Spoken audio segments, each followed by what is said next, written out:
going on? What's going on? What's going on? What's going on? Happy Friday. Happy Friday. Let's get this intro off the screen. Cut the intro.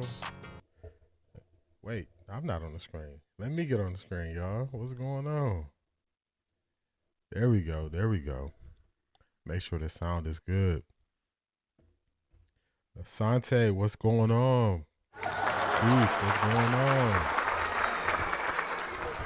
Appreciate you, Van. Appreciate you. It's been a long time coming. I appreciate it. I learned last night, your schedule might change, and I will not be able to attend your live. I'll be watching a replay and supporting your channel as soon as I'm able. I really appreciate that, man. I appreciate that. Also, I check, the comments. I check everything when people are tapping into the live stream or if they're watching the replays. So definitely put your thoughts, put your feelings there, because I do check it a couple times throughout the day as I'm going through my work day on my end and just doing other things. So definitely appreciate the support. Van, good morning. Latika, good morning.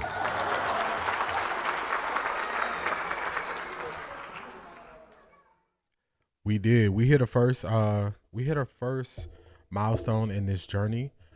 We were able to get to 500 subscribers. We've surpassed that now. That was the first goal that I put out there for myself. Getting to 500 subscribers, and then working my way up towards 1,000 subscribers. So those are my first two goals I set out for myself. It seemed like it would never get here. I just want to be honest with y'all. It seemed like it would never get here. It seemed like I was putting in the work. I was doing the research. I was showing up, and I was like, man, it's not moving. But things don't happen at the time that we want them to happen at. So if it was up to me, man, the first time I hit live, I would have just blew up right away. But that wasn't the plan for me, and that wasn't the process. And what I had to do was continue to do the work, continue to show up every day, and just believe in what I'm doing. And that's what I've been able to do. And it's been, y'all actually been pushing me and motivating me. Y'all showing up, y'all staying with me for 4 hours on a Sunday. That means something to me. Me streaming almost 3 hours on a Wednesday, y'all staying there, that means something to me. So those are the things that help me keep going on this journey. So I definitely appreciate y'all. And without y'all, I wouldn't be here. So, I definitely appreciate y'all. Zedric, what's going on?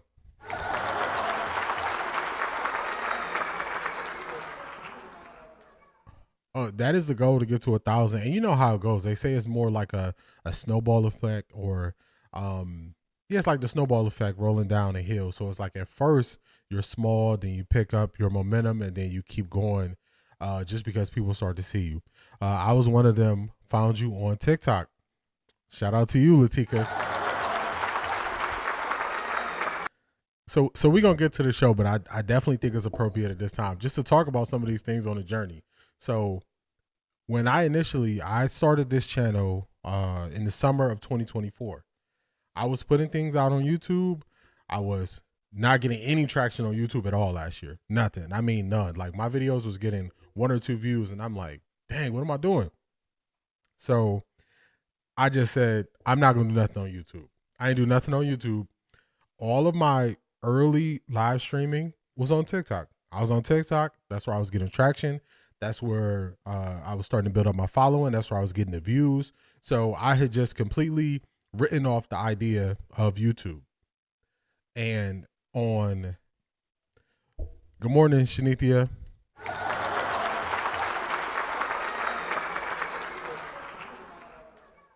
And on TikTok, I didn't have a large enough following on TikTok to go live.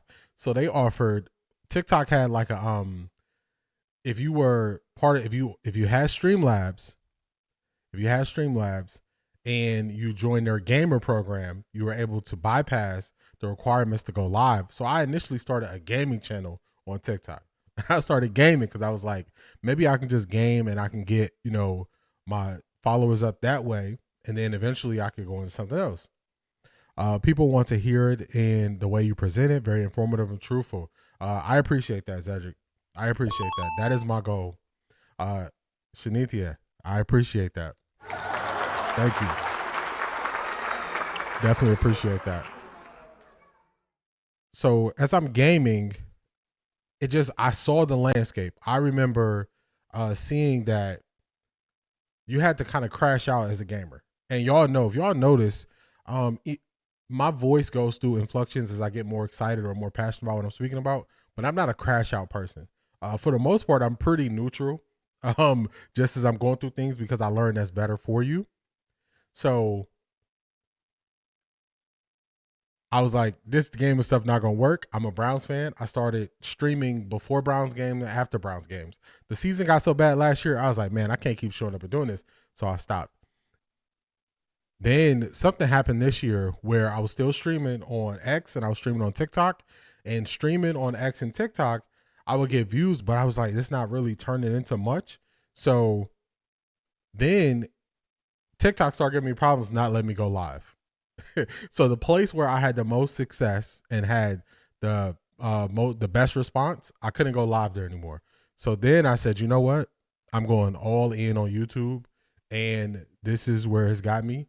From the NFL draft to now, this is the point I've got, and it's because of y'all. And without y'all, I wouldn't be here. So I definitely appreciate y'all.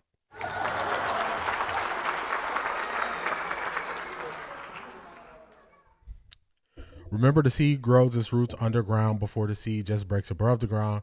Your faithfulness is the water that created the momentum. It's on you, D.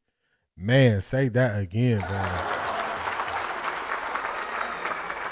Say that again. I really appreciate it. And that is a fact. To some people, it might seem fast because they might only recognize me from YouTube, but they don't know that it's more to the journey. I was actually talking to one of my friends yesterday, and I was just telling him like how things are going on YouTube. And he was like, man, he was like, you talked about this for 3 years and you just kept trying different things and kept doing different things, and eventually it's starting to break through. So he was like, I'm not surprised at all that stuff is starting to turn around for you. I was like, man, that's momentum. That's crazy. I definitely appreciate that. So just appreciate y'all all around. I found your content is good. People will follow you across platforms. Latika, that's a fact. And you have to be clear. You have to be clear on how you feel about situations. I noticed that was something that was missing. I was like, what I see is nobody just wants to say, this is how I feel, and stand on how they feel, and then use real information to prove why they feel that way. So I was like, that's a lane. I have thoughts. You know, I could just go based on my thoughts. I could be me, and I just move forward that way. So even today, I'm going to show y'all how people don't view things that way, and they bounce around in their thoughts and how they view things. So definitely appreciate y'all and y'all kind words. Appreciate that. Brent, what's going on? I thank you. I thank you for that.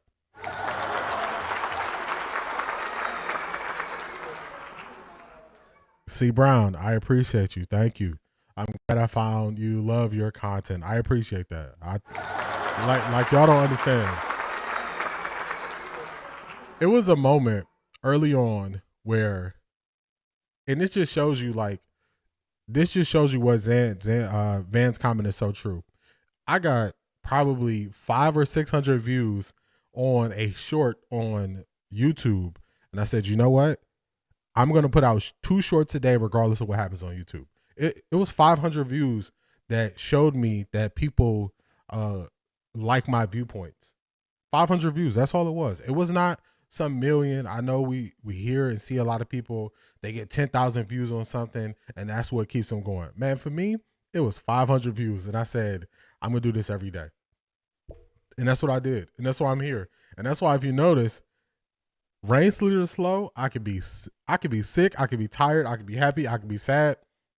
One thing you can bet on, it's going to be 2 shorts on YouTube every single day, and it's going to be 2 posts on TikTok every single day, rain, sleet, or snow.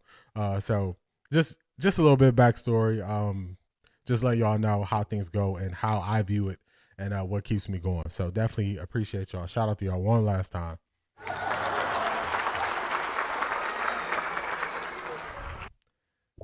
Now let's get to the show.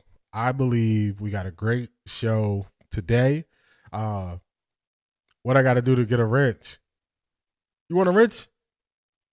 I got you. I got you after the stream, Asante. After the stream, I got you. Today's show, we're gonna break down TJ Houshmandzadeh. How he's kind of flipping a little bit on the Shedeur Dillon Gabriel thing. We're gonna look at a coach that I really like in Sean McVay, how he views things, how he speaks to his team. We're gonna look at Dillon Gabriel by the numbers. So on Wednesday's stream, we looked at what Dillon Gabriel actually did on the field. I told you all the excuses that people would use throughout the week. They would blame the wide receivers. They would blame the offensive line. They would blame all of these people. Now we're going to look at it by the numbers because we saw there was opportunity there. Kevin Stefanski came out and said there's opportunity there. So when you hear people say these guys are so bad, but the coach says opportunities are there, the young quarterback has to get to it, do you believe what they say? Or do you believe the coach when he says that? Or is that one of the times where we're not supposed to believe the coach? Because y'all know that game they play. Dillon Gabriel has not been good. Anybody who is saying Dillon Gabriel should get a lot more time, I don't know why they're saying it. My early view is Dillon Gabriel's going to get 2 more games. I think he's going to get the Jets game, and I think he's going to get the Ravens. The problem is that Ravens game is going to be very tough. The Ravens are turning a corner. They look really good last night. I was watching that game, and I had 2 thoughts. My first thought was Lamar Jackson can attack any part of the field. Any part of the field, Lamar Jackson can attack that. And that's what you need in a quarterback. And then my second thought was Tua's going to get his second coach fired. Those are my thoughts. That was my full takeaway from the game. I was like, man, this is crazy. One quarterback, his team is always in it. Another quarterback, he's going to get his second coach fired. It's crazy. It's like TJ's boss told him to change his talking points or he's out. It seems that way. It seems that way that he just switched up. He switched up really quick, and I was like, okay, that's interesting. That's interesting. So let's get to the first video we got. Just a little teaser for later on. This is what the show was built off of. Once I saw this, I was like, okay, I see where this is going. Let's go. Let's see what he says. We see Shedeur already. I got some important information for y'all. There's no better place to win cash while watching sports than Prize Picks. Football season is here and basketball season is here, so there's absolutely no better time to join. It's super, right? Man, super loud in my ear. Number one, you got a rookie quarterback. This is what you expect. Like, very rarely do rookies come in and play how C.J. Stroud played and how Jaden Daniels played. That's a rarity. Yeah. And it happened back-to-back years that we got used to it and thought every rookie would do this. The Cleveland Browns are not a good football team offensively. So then Shedeur shouldn't even want to go out there. Is that what you're trying to tell me? No. We always want to play. I don't give a damn how bad we are. I want to play. Okay. But if Matika, I'm you hear that? 10 Kevin games? Stefanski and the Cleveland Browns, I'm not playing Shedeur right now. I'm not. I want to see 4 games ain't enough to judge Dillon Gabriel. That's not enough. I need to give Dillon Gabriel, I'm giving him minimum 7 games. Minimum 7 games. Yeah. 4 games, that's not enough sample size to say, oh, he can play.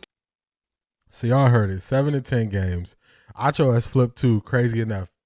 Because Acho's point didn't make sense. Acho's point didn't make sense from the beginning. He was playing contrarian.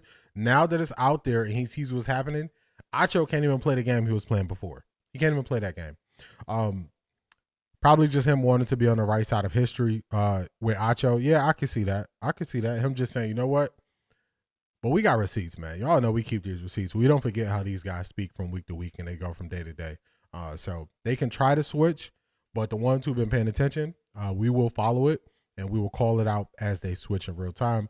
Just like Zedric just called out Emmanuel Acho there. So I saw this clip and this was the basis for this entire show. Also, one clip I wasn't able to play the other day that we're going to get to today, it was Jay Gruden and him just going through the thought process on if they should play Shedeur. I didn't get to it the other day, but we're going to get to that today because I do have that on the docket. It was all good just a week ago. Acho can stay over there too. I agree. TJ disappointed me with this take. Me too. But Cleveland can still playoffs if Shedeur. Cleveland can still make the playoffs if Shedeur plays now. I agree. That's the biggest.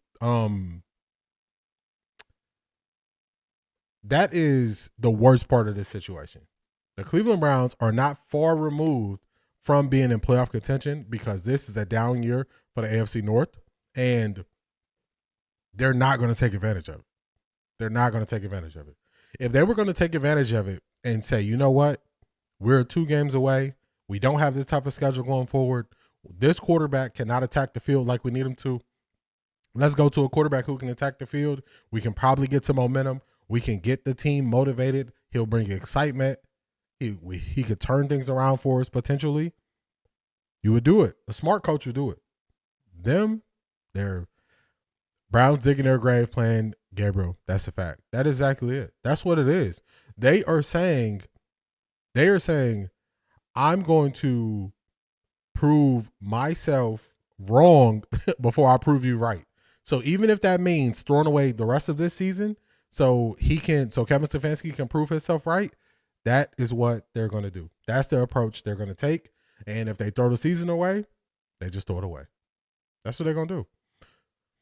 Crazy thing is they can. That's a fact. Yeah, they're not that far away, Latika. 2 games out. The Steelers don't look good. The Steelers do not have wide receivers that they can throw the ball to. You get it in the shootout with the Steelers, you got a chance. We see Baltimore just starting from so far behind. You can catch Baltimore. Cincinnati is kind of the wild card, but Cincinnati was always going to be the wild card once Joe Burrow got hurt. Brucey Gabriel's play is going to get worse. The dude played 6 years of college, and look at his play today. If he don't have it now, he will never have it. You're on to something, Asante. Another thing is they talk about his confidence. When you do things that are public facing, you need confidence on almost an unrealistic level. You need nobody has more confidence than Jameis Winston. Jameis Winston will throw 3 interceptions, 3 picks, and he will leave that game, and his confidence did not take a hit. Dillon Gabriel will throw almost interceptions, and his confidence took a hit in that game. If you look at Dillon Gabriel after the Miami game, which everybody said, oh, he's a winning quarterback, he did not look good. He didn't look excited. He didn't look confident. He didn't say this is the start of things. He looked like, man, 1 or 2 breaks, and we lose this thing because of me. Flacco may be out Sunday too. Yeah, I saw that. Doesn't he have like a shoulder injury or something like that? They might be going to Jake Browning. It's crazy. So, yeah, that's why Cincinnati's the wild card. That's why they're the wild card. It's funny that they say play DG. We play him, then we a clown show. You can't win. That's what it is. You can't win. I'm telling you, Shedeur will have them grown men in practice on their off days like he did with receivers last year at CU. That's a fact. Also, when they go to Shedeur, they just got to give him the keys. That's what they got to do. So if he want to practice longer, if he want to do things over to get it right, if he want to say we got to simplify the play calls when it comes to the receivers to make sure they run the right routes by just giving them the numbers off a route tree to make it simpler so we can make sure everybody gets it, that's what they're going to do. To his throwing shoulder. Oh, throwing shoulder? Yeah, that's a wrap. He probably ain't going to play. I saw he was like questionable, I think, but yeah, I don't think he going to play. You old and something hurt your shoulder? Nah. OTAs all year. Latiga, that's a fact. That is a fact. Let's get to, now that's just a little intro of what the whole show is built off of. Let's get to what a good coach sounds like. Because for so long, if you're a Cleveland Browns fan, how people are saying we should keep Kevin Stefanski because he's been the best Browns fan, I don't care that you're the best of the worst. You got to look at the best of the best and strive to be the best of the best, not just the best of the worst people. So that doesn't work for me. Let's get to Sean McVay. Glad to be able to have Devontae Adams. He's got a lot of. Listen to how he's speaking to his team. Listen to how the team responds. Listen to, after you listen to this, just think about anytime Kevin Stefanski is talking to the team, how they look in their facial expressions. Are they bought in? This is a good coach. Let's go, Sean. Respect respect. He's earned it with the way that he works over the course of his career, but it's always good to be able to see some of the cool guys have put on tape. All right, looking forward to being able to see you guys partner up with Tay. Up top, recognizing man coverage, and you can appreciate it from this angle, all right, the over the shoulder, but when you see it from the end zone, talk about being able to win ISO, sideline awareness, that, yes, Phil was right giving up for Tay on that play. All right, we're not done yet, we got a couple more. One of the things that guys have seen about Devontae, you can tell he was a hooper, can get parallel, can work edges on people. These are the things that you love to be able to see, all right? Isolation fades. This is gonna make us better collectively on both sides. All right, being able to add a great player like Davante Adams, and he's got the ability to be able to finish and make plays. Very excited to add him, more importantly because of the person that he is, but he is also a total G on the field. Give it up for Davante Adams. So on Wednesday's show, I showed y'all clips of Jerry Rice and why is the 49ers GM slipping my what is the 49ers GM name? Lynch. Lynch is their GM. And how Bill Walsh spoke life into them. He got them to take things to a different level. They were ready to run through a wall from them. This is what Sean McVay is doing. This is what great coaches do. Coaching is more than just X and O's. Coaching is also about Latika got me in here clapping. Coaching is also about being a motivator. You have to be a motivator. You have to show respect to get respect. And this is what we see from great coaches. We cannot find this from Kevin Stefanski. How he highlighted a new player to the team, respecting his greatness to the team. Yes, he's setting the bar. So when Davante Adams get 20 targets in a game, he's saying, I showed you from the first meeting, we respect him and we're gonna put him in position. That's what you do. That is what you do when you sign a guy. You show the team he's important. Do you think this is happening with Jerry Jeudy? No. Kevin Stefanski is always saying, we got to get these wide receivers engaged. We got to get them involved. And it's not happening. He's been saying that for 6 years. Another thing, people break down Kevin Stefanski's play calling. There is a disconnect in how Kevin Stefanski has called plays in the past and how he's calling plays now. When I did the whole breakdown and I said, this is the type of offense I want to run. I said, I want to run the wide zone scheme and I want it to be based out of the West Coast. The reason why I said that's how I want my next offensive coordinator to run the offense is because the wide zone scheme, if you're running to the left or to the right, you can take it outside and you got 4 lanes that you could decide to cut back through. So you got 4 opportunities to make one running play a success. That's why I like the wide zone scheme. Some people call it the Gary Kubiak wide zone. It's the same thing. Also, you can mirror the success off those running plays to your passing game to get the defense to be a step slow and to also get the advantage on your side as the offense. Sean McVay is really good at mirroring his plays pass versus run. They look the same. Kevin Stefanski, our best running plays, we don't have play action off of it. We don't have wrinkles to the run game off of it. Anything the Browns do well, you see it one time, it never comes back. We ran a great jet sweep. We never had anything off of a good jet sweep. We ran the play action where we put Harold Fannin in the backfield. Everything looked like it was a design run, heavy package, one wide receiver. We threw it to Harold Fannin. We should have ran the ball out of that. We should have did a bunch of things out of that. We should have thrown the ball out of that. We never got back to it. That's a problem. Let's see how Sean McVay talks about this. Why did you hone in on this particular offense? Because when you first coming up, they were running gun, old West Coast. How did you choose this one and you knew this is going to be the offense that helps me win the Super Bowl? Well, I mean, I think, similar to your journey, there's a lot of people that you get exposed to. And I really learned the foundation of what I know about this game from John Gruden and Jay Gruden. You know, getting a chance to go to Tampa in my first year in coaching, you get exposed to a lot of different types of football, good detail, good precision, understand the game from an all-22 perspective. Then you get a chance to go to Washington and learn under Mike and Kyle. Commitment to a philosophy, packaging plays, things that start out looking the same that end up being different, but they are still foundationally rooted in the West Coast. And so, been a lot of evolution, but we've had a lot of good players that bring this shit to life too. Yes, you have. There you go. You see some of the best offensive minds that he's worked with. You see it right there that he worked up under and he learned the game and learned the play style from them. And that's why I say I want my stuff rooted in the West Coast. I'm not just using lip service when I say I want it rooted in the West Coast. The West Coast actually, it helps out the quarterback who doesn't have a big arm. The West Coast offense is designed to get the same amount of yards if needed with the run and the pass. If you need 3 yards every play, 4 yards every play, the West Coast offense is designed to get that with pass or run. That's why I like the West Coast being the core of what you run.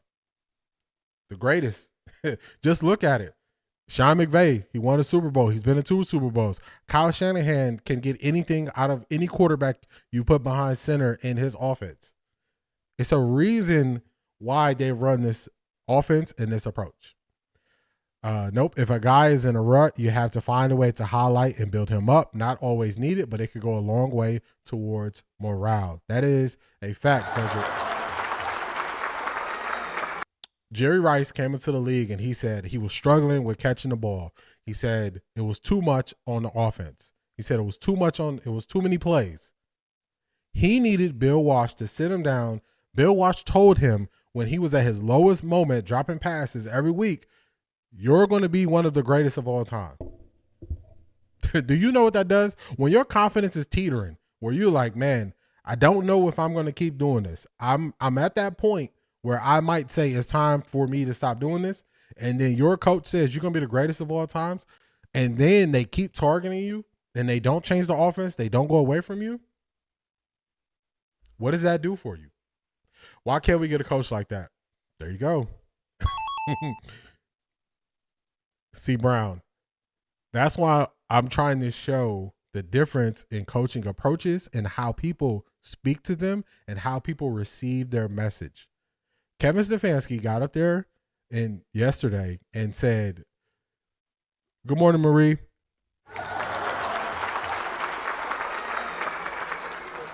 Kevin Stefanski got up there and said, Dillon Gabriel is a rookie quarterback. He's going to have struggles. He's going to miss things. But then he also said, it's some opportunities there that Dillon Gabriel's not getting to. So if we're going to face the struggles, but then he can't get to the opportunities, what's the next step? We need something different from you, coach. We need something different. Let's keep it moving.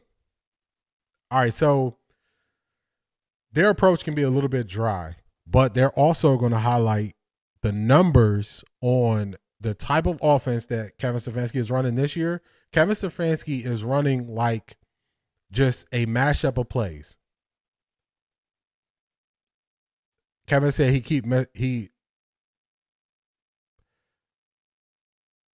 they're going to show, they wrote an article, but in the article, they didn't break down the stats like they did because I wanted the article. But what they're going to say is basically Kevin Stefanski used to run this style of offense and this running plays, and year over year, it has changed. And I think Kevin Stefanski, when you don't have a philosophy to how you do things and you keep moving to accommodate new people and new things, eventually the way you started this to have success, you're not even there anymore. That's what's happened with Kevin Stefanski. Kevin Stefanski has lost his way as a play caller, and he rarely calls things that make sense for him. So their delivery is a little bit dry. I'm just warning y'all. I'm going to pump them up a little bit. We're going to go 1.25. We might even go 1.5 just to let y'all know. Bernie kind of alluded to him physically not being able to do it yesterday. Yes. He has limitations. And to act like his limitations don't exist is just not responsible. Time to set up Super Chats D on your channel. That's a fact, Marie. Marie, I applied for it. I'm in the review process. So as soon as they let me know, it'll be activated. But yes, we hit that 500 mark. We got the watch time mark. So we're there right where we need to be. And I got to give Marie some props right now. So I was on stream and Marie was watching, and this was, I don't know how long ago it was. My weeks are running together. Marie was like, hey, we need to be able to super chat. And I told Marie, I think at the time I needed 276 subscribers to get to 500 to be able to super chat. And I'm like, I'm going to keep working on it. And Marie was there for that stream. The next stream, I want to say it was Shanithia, or it was either Shanithia or it was Charmaine. One of them said, hey, where your stuff at? I want a super chat. And I said, you know what? That's two people. I'm going to add my PayPal and I'm going to add my Cash App. But shout out to Marie for always pushing me to get better. And now we hit the goal that we thought it was a long hill to climb, but we climbed up the hill. We got there and we're moving forward and we'll keep growing and keep getting better. So just shout out to Marie for that.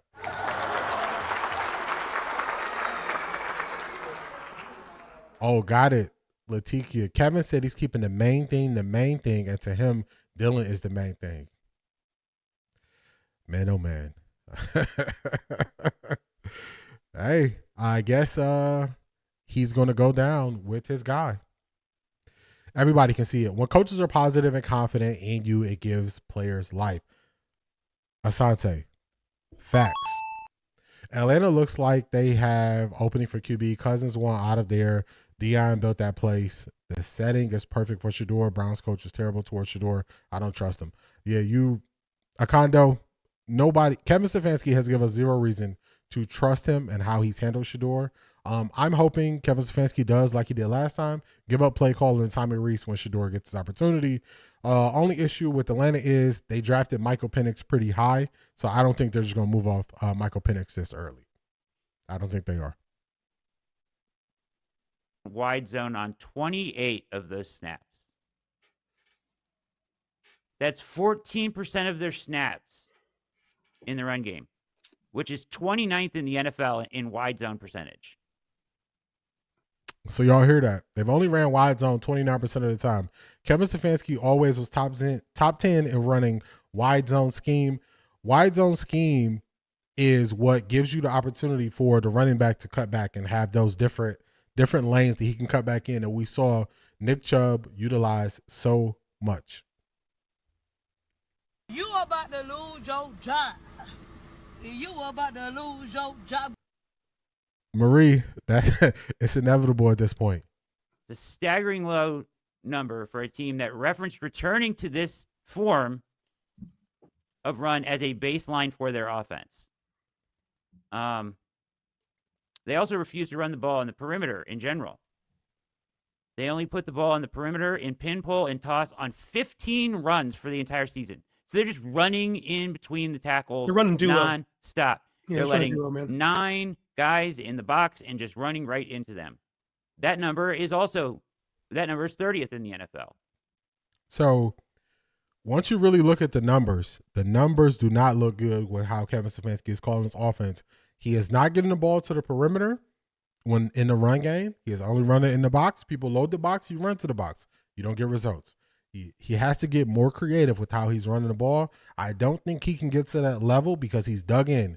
His pet project is Dillon Gabriel and making him look good, and he is sacrificing the success of the team because that's his main focus. How much you think Kevin's constant dismissal of Shedeur is impacting the team? I think the team is seeing it. I think the team is like, we're not going to do this much longer. That's what I think. I think Myles Garrett. So I think people are misinterpreting what Myles Garrett is doing. Myles Garrett is showing why Kevin Stefanski has to go. Everybody is just looking like, oh, he's frustrated. He took the money and all that stuff.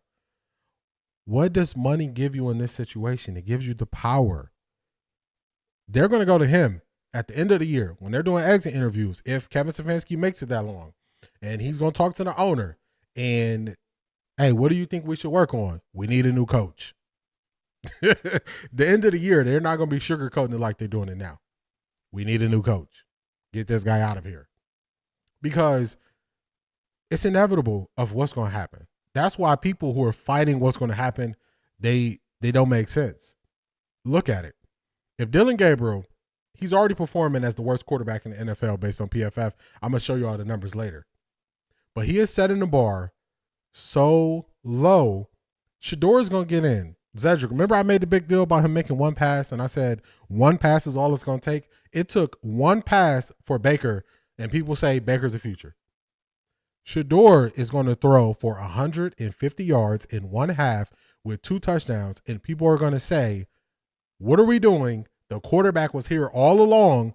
Kevin Stefanski didn't believe in him and kept putting out things saying he wasn't ready, and it's going to crash and burn. He's going to be handing his pink slip. He's going to be saying, I fire myself. It's the writing's on the wall because they're setting the bar so low. I told y'all the bar is now at the curb. Shedeur wakes up and steps over the curb. He has stepped over the bar of what it takes to have success in this offense because they're setting the bar that low. Miles is smart. He's being strategic. I totally agree, man. Browns at a crossroads. Stick with Gabriel, lose the season, or play Shedeur now, save the season. There you go. Conundrum. Conundrum. This is what I say. I've heard this before. There are no solutions. There are only trade-offs. And that's what Okondo just put there. It's a trade-off. You have to admit now that you are wrong about Dillon Gabriel to save the year. Or try to prove yourself right with Dillon Gabriel, even though he has his limitations, and lose the year. That's the conundrum.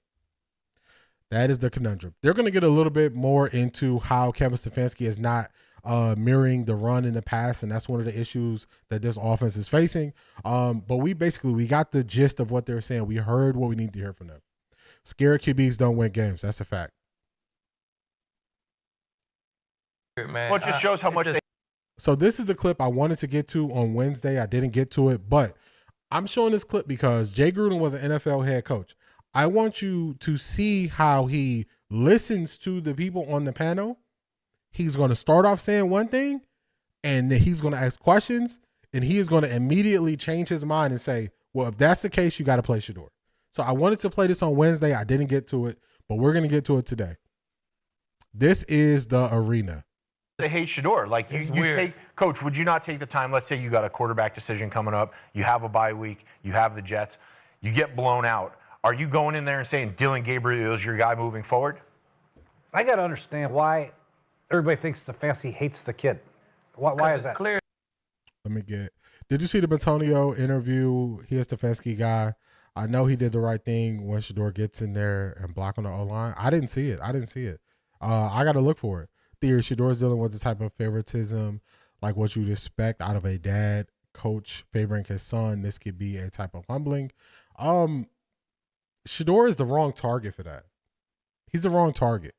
When you come from somebody who is as confident in themselves as Coach Prime, you're not going to humble that guy. You're not going to humble him. They haven't successfully humbled Shedeur like they claim to want to. Shedeur shows up every time you see him. He is the exact same person. Oh, hope. Shedeur gets in there and hope the O-line blocks for him. Yeah, I got to check it out.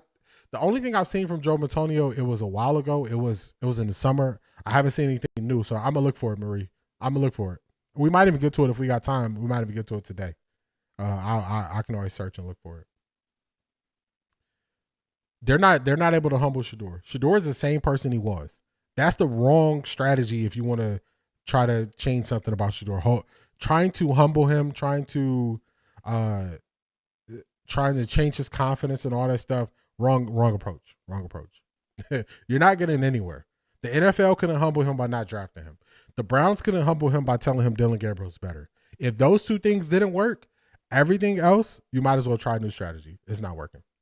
All the former NFL players are seeing the politicking. Yes, even the ones who were against Shedeur initially, even they are now having to admit that the Browns are going out of their way to put Shedeur in this situation, and it's not right. Because it's clear as day. He wouldn't. This guy's been coach of the year twice, and he wants to win as bad as anybody else. If it was clear and evident to everybody in the building that Shedeur Sanders was better than Dillon Gabriel, better than Bailey Zappi, Shedeur would be playing. I just don't know if it's that clear. Maybe he hasn't done enough. Well, we don't know. I know. Stefanski's been saying Shedeur's doing everything right. He's in there grinding. He's preparing. But Stefanski won't give him a shot. Yep, Latika, that's a prime example of who they believe in and them seeing it.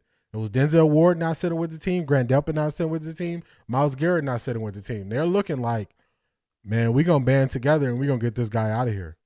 That's what it is. Practice.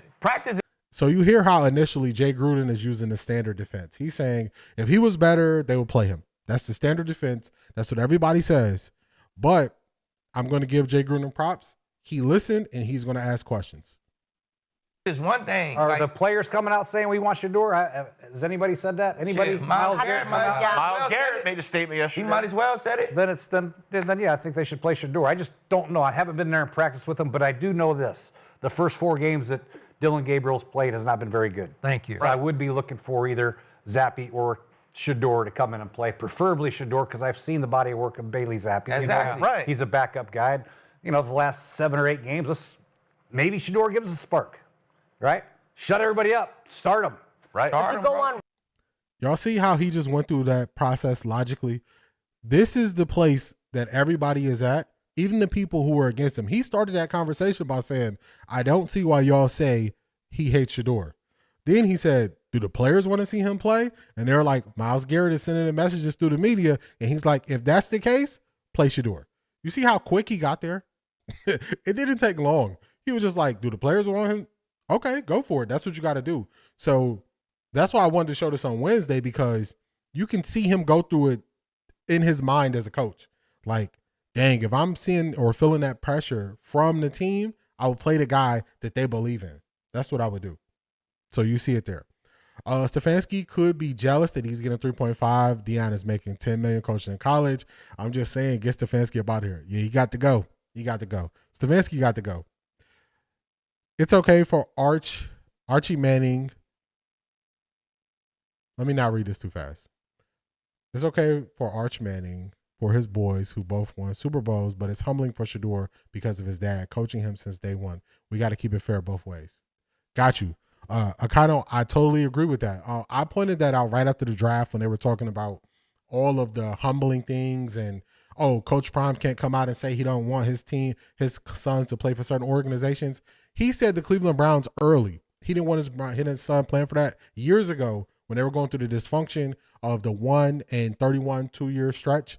Coach Prime was right. He was right. Now, if y'all going to crush him for saying it, now go back and tell him he was right in his assessment of saying the Browns are not a good organization. Go back and say that, because that's what it is.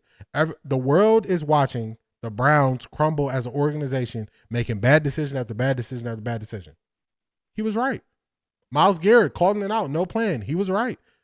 If you're going to bash them when you don't know if they're right or wrong, when they're proven right, go tell them, hey, they were right. Go say it. Yep, Marcellus Wiley too. He had to talk himself through it. Latika, there you go. See, I'm similar to that. I'm not saying I'm like John Gruden, but I'm a person. I'm open to hearing people out and saying, dang, that makes sense. I probably didn't see it that way. Maybe I should change how I view this. So you see how quick he went through it. It didn't take long. Akib even asked him, was there a person you didn't like that you did something similar to? He did. We can get to it. It's in here, Zedric. So you've seen this. He did. He was like, hey, so you never did nothing or not let nobody play based on how you felt about him? And he hinted at the person we know, RG3. Let's play it to get to that point. Right after the game and say you're sticking with your guy? Yeah, they drafted him in the 3rd round, and it's only 4 games. Miss TN, of course we are. Anything else would be uncivilized. Of course we are. We want to see if he is worth it being the number 40 overall pick. Of course we're going to be watching him. Do you think Coach Prime a good coach, or do you think it's his coordinators why they're losing? Beast, I got to take you back. Do you remember you asked me a question? You asked me this question. It was after they got beat by a team that kept running the ball on them, which that's every team this year. I want to say it was the BYU game maybe. And I said, unfortunately, this is my early view of what they need to do. They need to get rid of both coordinators. Pat Shurmur got to go. The D coordinator got to go. It's answers to stop what teams are doing to them. I think he is a really good motivator. I think people want to play for him. I think people will run through a wall for him. I think he builds great relationships with players. That's his part. The recruiting side, getting them there. That's his part. Nobody close to Coach Prime at that. When it comes to the schemes that they run and the way that they do things, they are missing there. Pat Shurmur, everybody has to realize when you have a great quarterback, they cover up all that stuff with these bad. They cover up all the bad stuff when it comes to the coordinator. If the coordinator is good, Shedeur wouldn't be having to change 4 and 5 plays in the game. That's just the answer. If the coordinator is good, the quarterback does not have to change so many plays in the game. Shedeur was changing plays left and right. What does that tell me? The coordinator probably isn't that good. He's not seeing it. So Pat Shurmur got to go. I know Coach Prime is loyal. And I remember I said that too. I said, Coach Prime is loyal, but it's people right there holding him back, and it's his coordinators. If I was the D coordinator, I would run a bear defense. When these teams running the ball on us, I'll run a bear defense. A bear defense is when you have you put 3 guys on the middle of the line. You put somebody over the guard, center, guard. That's 3 guys right there. I would have 2 D ends playing. So I would have 5 guys on the line. We playing 5-on-5. We going 5-on-5. When you think you're going to line up and run the ball on me, I'm putting 5 guys here. I got 6 guys on the back end. I'm having 4 DBs. So I'm having 2 corners, 2 safeties, because one of their safeties is their best player. I think it's number 7. And I'm having 2 linebackers. And I'm going to say, if you think you're going to line up and run the ball, it's going to be a long day for you. I'm starting out with 7 in the box. Most teams are not going to have 7 blockers. If you think your running back is going to beat my linebackers in the open field, we got a game. That's how I'm calling defense. Now, if you take a quarterback like BYU's quarterback who's number 47 and he throws for 300 yards because we make sure he cannot run the ball, hey, great game, my man. Great game. But teams should not be running the ball on them like this. It's too many years that teams are running the ball on them. You have to go to the extreme to stop it. That's what I would do. So that's the D coordinator. D coordinator, get up out of here. Offensive coordinator and Pat Shurmur. Pat Shurmur is going through a very similar thing that Kevin Stefanski is going through. Pat Shurmur is stuck in a place where he is running an offense that is designed for the team he had last year. He is not running an offense that is designed for the team he has this year. They have running backs. They have upgraded the offensive line. He does not run the ball like a team who can run the ball. He is consistently running the ball from shotgun, which most shotgun plays, you are laterally moving first. You want guys coming downhill, and you want your offensive line playing aggressive. All these bubble screens and all this stuff that he always tries to get to is good. He did have a great play off of it a couple weeks ago that I was praising him for, but you have to be more dominant at the line of scrimmage. Offensive coordinator got to go. I just talked you through it. So if Coach Prime is getting you the players, if he's getting the guys motivated, if he is making sure that they are in position and he's upgrading the talent every year, how come the defense can't stop the run the same way it couldn't stop the run when they didn't have the talent in year 1? You got to start looking at the most common denominator. If we are already getting gashed on the run and we keep having this same this same D coordinator, the D coordinator got to go. Got to go. I remember Coach Prime ever since he been at Colorado. I never watched a college game before he got to Colorado. I was watching him at Jackson State. I think what he did at Jackson State probably was far more impressive because he went in there without a school having a tradition of being a football school recently and turned it around faster. Yeah, he's been coaching for a long time. I think Buffs just need same level of talent like Old Ducks out the transfer portal and recruit the old-fashioned way, fill up the O-line, defensive line, have a stout defensive backfield too. I agree with that, but you got to work with what you have until you get there. So in football, it's answers across the board. You have to be willing to take that next step to get to the answer. So if the offense only wants to run the ball and doesn't trust their quarterback, we have to force that quarterback to throw the ball. That's the chess match that happens inside of the game and how things are happening. That's what you got to do. I think Coach Prime has not made any coaching staff changes because he has been dealing with extreme health issues. There are days when he looks really bad and you can see his low energy level. I would have to agree with that. There are, especially look at how much time he missed. Like, I can't think of what they call it in college. I know it's not they might call it the offseason program, but don't quote me if I'm wrong on what they call it. But he missed all of that time when he was going through his situation with cancer. So I can understand not wanting to change when you're going through all of that. But at this point, changes have to come. Because now, Caden Salter is going to be out of there. This is last year to play. Juju is looking like, hey, y'all gave me the bag to come here, and I got the skill, but is this the offense that I want to run? And then you would have to say, what are the good traits that we can find from Colorado's offense that a star quarterback would want to run? If you look at it, it's not that much happening this year.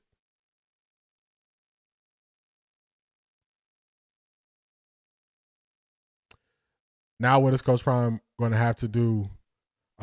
Jordan receiver, running back, it's about to be ugly. Yeah, you got to keep adding to it. You have to keep adding to it. You got to keep adding to it.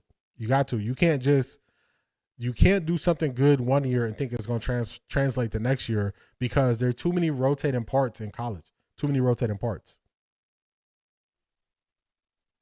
Let's see if we can get to the point that Cedric was calling out. It's hard to be that great after 4 games. Rookie quarterbacks do struggle in the first. Drake May struggled his first year. He's still struggling.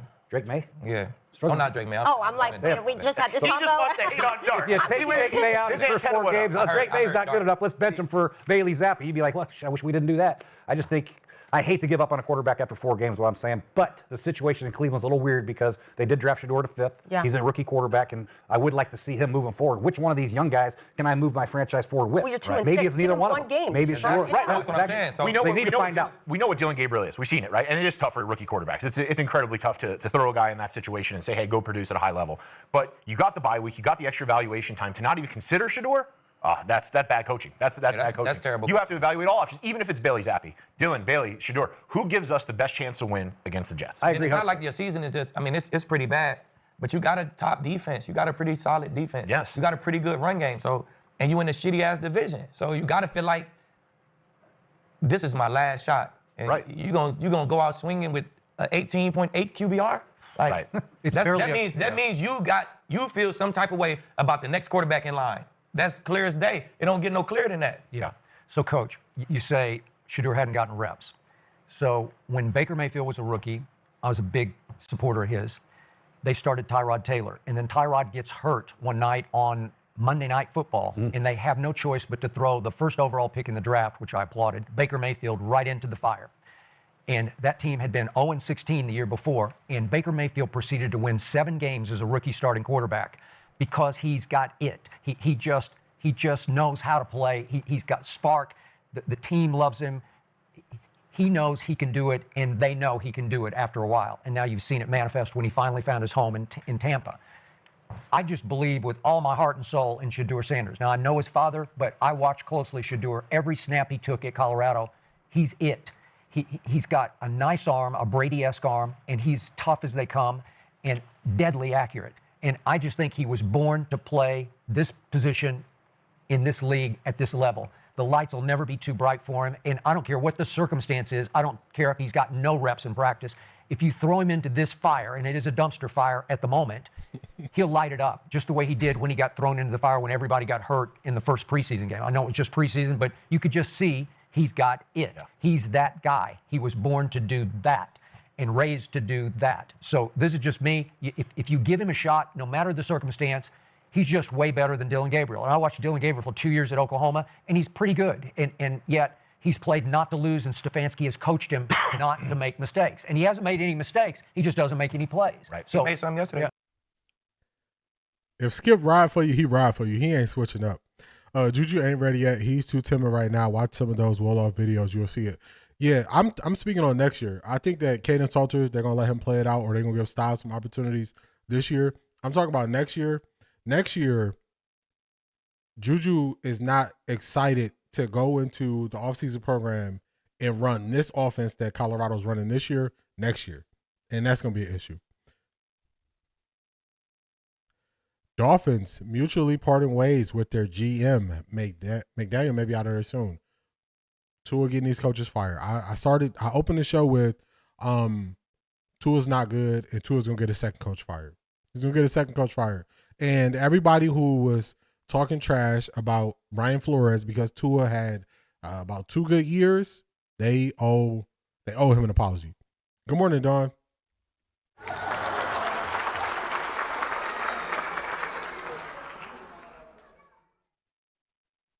Yeah, they owe him an apology because Tua's not it. Tua's not it. He's not it. He better tighten up now then, because baby looks scared. He's young. You know, I saw Coach Prime talking to him about like getting in people's faces or being a leader or speaking about what he sees. And you know, you're gonna be hesitant at first because you don't really want to ruffle feathers. You know what I'm saying? I guarantee you, if you look at Juju when he was in high school, when he knew he was the guy, he probably had no problem telling guys what they need to hear. Now he's in a new environment. He hasn't been able to show that I'm going to be the guy. So he's probably just a little bit hesitant to do it. But going into year 2, when you know I'm not looking over my shoulder, I'm not going to be compared to how Caden Salter is doing it or how Matt Staub is doing it. Once he gets to that point next year, I think he'll just naturally say, this is what I see, this is what I feel. You got to get better and call guys out. It's like that filling out period where when you go from one level to the next level, you're going to be a little bit hesitant there. So I think that's what it is. I just hope some of them guys don't hit the transfer portal. It's a lot of talent on this team, but I know some will leave. Yeah, some going to leave. It's inevitable. Some will leave. That's just part of it. Some will leave, and you just got to retool. That's the business of college football right now. I agree. Juju has played already and showed he was not quite ready. He played timid, seemed slow with reads, and didn't show good accuracy. Yeah, the moment's gonna be big that first time you go out there. And also, when you put guys in competition, you kind of throw something into them helping each other by making it a competition.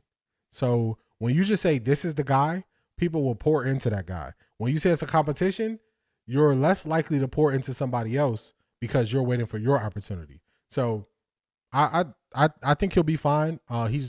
He has to just grow into that role, and then we'll grade him with how he grows into it. Let me see if I can find this spot that let's see if I can find this spot that he was talking about when he Keep Talib asking. Maybe it's next year he gets a whole off season and training camp to really get himself ready. Why he got to do that though? Yeah. Like Gabriel ain't have to do that. Maybe they want to find the ball over. They threw Gabriel in. This isn't a bad thing. Now if they go with Gabriel, he doesn't play very well the rest of the year. They say, hell, this guy's not our guy. Let's make Shedeur our guy the whole offseason. Let's draft for him. Let's prepare for him. Let's get a scheme together for him. Right. Let's get him really comfortable to jump in there. Well, and that's I just hate to see. I hate to see him just throw Shedeur. This Shedeur out there and then he fails and everybody's like, well, I told you Shedeur's not. You know what I mean? Maybe he'll turn it around. Maybe they'll win 7-8 games. But he won't be the first quarterback who's just been. The NIL is crippling college football. Yeah, they got to work on it's weird because you don't want them to have too much control. Good morning, Charmaine. You don't want them to have too much control in limiting the kids, but at the same time, you probably want to see them transfer less. So you almost want to see like you got to go somewhere for 2 years, but the way you implement that is the issue that I have, because I don't know if we can trust them to implement things well in college football because they haven't been able to. So, but if 2 years, if you knew you had 2 years with guys, you would definitely treat them totally different than having 1 year and they could be looking to jump somewhere else. So NIL is definitely changing the landscape. I want to get to this point where in there. So he's going to ask him about if he ever held back a player. Tough position to just be thrown in there, Richie. I'm just saying, it's not like offensive guard where you tap the center and double team the nose guard up to the will linebacker, right? It's not like that. No. We're talking about snap count. We're talking about formations, motions. We're talking about coverages, splits, pickups. I got to change the protection. There's a lot of shit that we're talking about Dillon Gabriel looking like ass. That's what we're talking about. And you have one of the best players I just feel like from college football. Everybody's in such a hurry to throw Shedeur in there. I mean, he's got plenty of time. Why they was in a hurry to throw Dillon? Yeah, they threw Dillon in there saying he's their backup quarterback. They drafted him in the 3rd round. He's number 2. That's how it works. When one's out, 2 goes in. Exactly. And right? now you're at 2 games. You're in the division. Number 2 now. No, he's not. No, he's not. He was, though. Before the injury, they named Shedeur number 2. Bailey's shadow banned. Man, they named Shedeur the number 2 quarterback. So it took a while. It took a whole week. They took a whole week, but they did it. Now what you say? How'd it go? Explain to me. 1 game play, 2. 1 go out. Where that's it. 2 goes in. It's fucking time for it. Like, I'm saying, it's been 8 games. We trash. Right. Let's move on to the next guy. I seen a bunch of rookie quarterbacks. Josh Johnson, Josh Freeman. All right, it's a little bit longer to get to it. We're going to go to the next clip. We are back to the clip that started the whole thing. TJ Husmazada. Yeah, can we see Shedeur already? I got some important information for y'all. There's Come no on, better man. We place can't to let win you run no casual ads watching out sports here. than Prize. This is what you expect. Like, very rarely do rookies come in and play how C.J. Stroud played and how Jaden Daniels played. That's a rarity. Yeah. And it happened back-to-back years that we got used to and thought every rookie would do this. The Cleveland Browns are not a good football team offensively. So then Shedeur shouldn't even want to go out there. Is that what you're trying to tell me? No. We always want to play. I don't give a damn how bad we are. I want to play. Okay. But if I'm Kevin Stefanski and the Cleveland Browns, I'm not playing Shedeur right now. I'm not. I want to see 4 games ain't enough to judge Dillon Gabriel. That's not enough. I need to give Dillon Gabriel, I'm giving him minimum 7 games. Minimum 7 games. Yeah. 4 games, that's not enough sample size to say, oh, he can play, he can't play. He getting 3 more games, full games. And I'm going to let him know that. Don't worry about it. Play free. Because I don't want you looking over your shoulder now, worried about, oh, we going to pull you. Midway through the season, if Shedeur plays, and he going to play the last 2-3 games. So you. Good morning, Ms. Brown.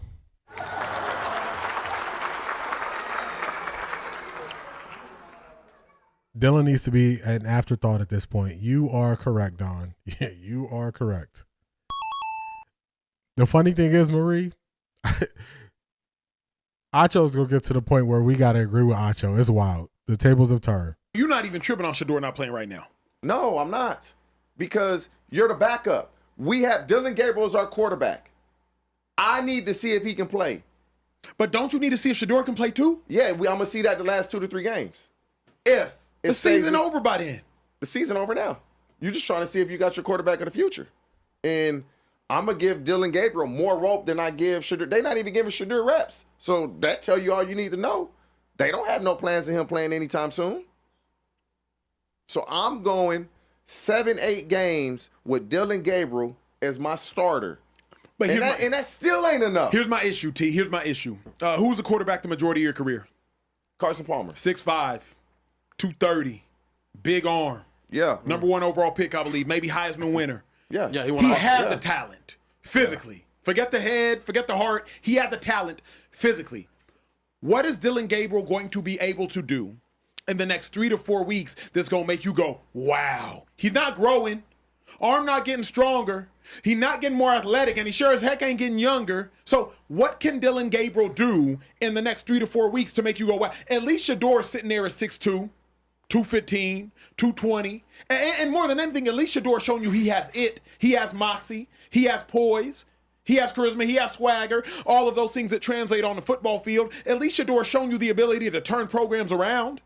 Like, what are you going to see from Dillon Gabriel, T, in the next 3 to 4 weeks that's going to make you say, hell yeah, he's my franchise quarterback? You're not winning a Super Bowl with Dillon Gabriel. So what you want him for? And that's the first time I've actually realized that. Like, you play to win the game. And if you're not winning the Super Bowl with Dillon Gabriel. Who are you? I don't even recognize this. This looks like they've done a body swap. They did a body swap and they've traded places. Like that old, I think it was Eddie Murphy in Trading Places. They trading places right now. They did a body swap.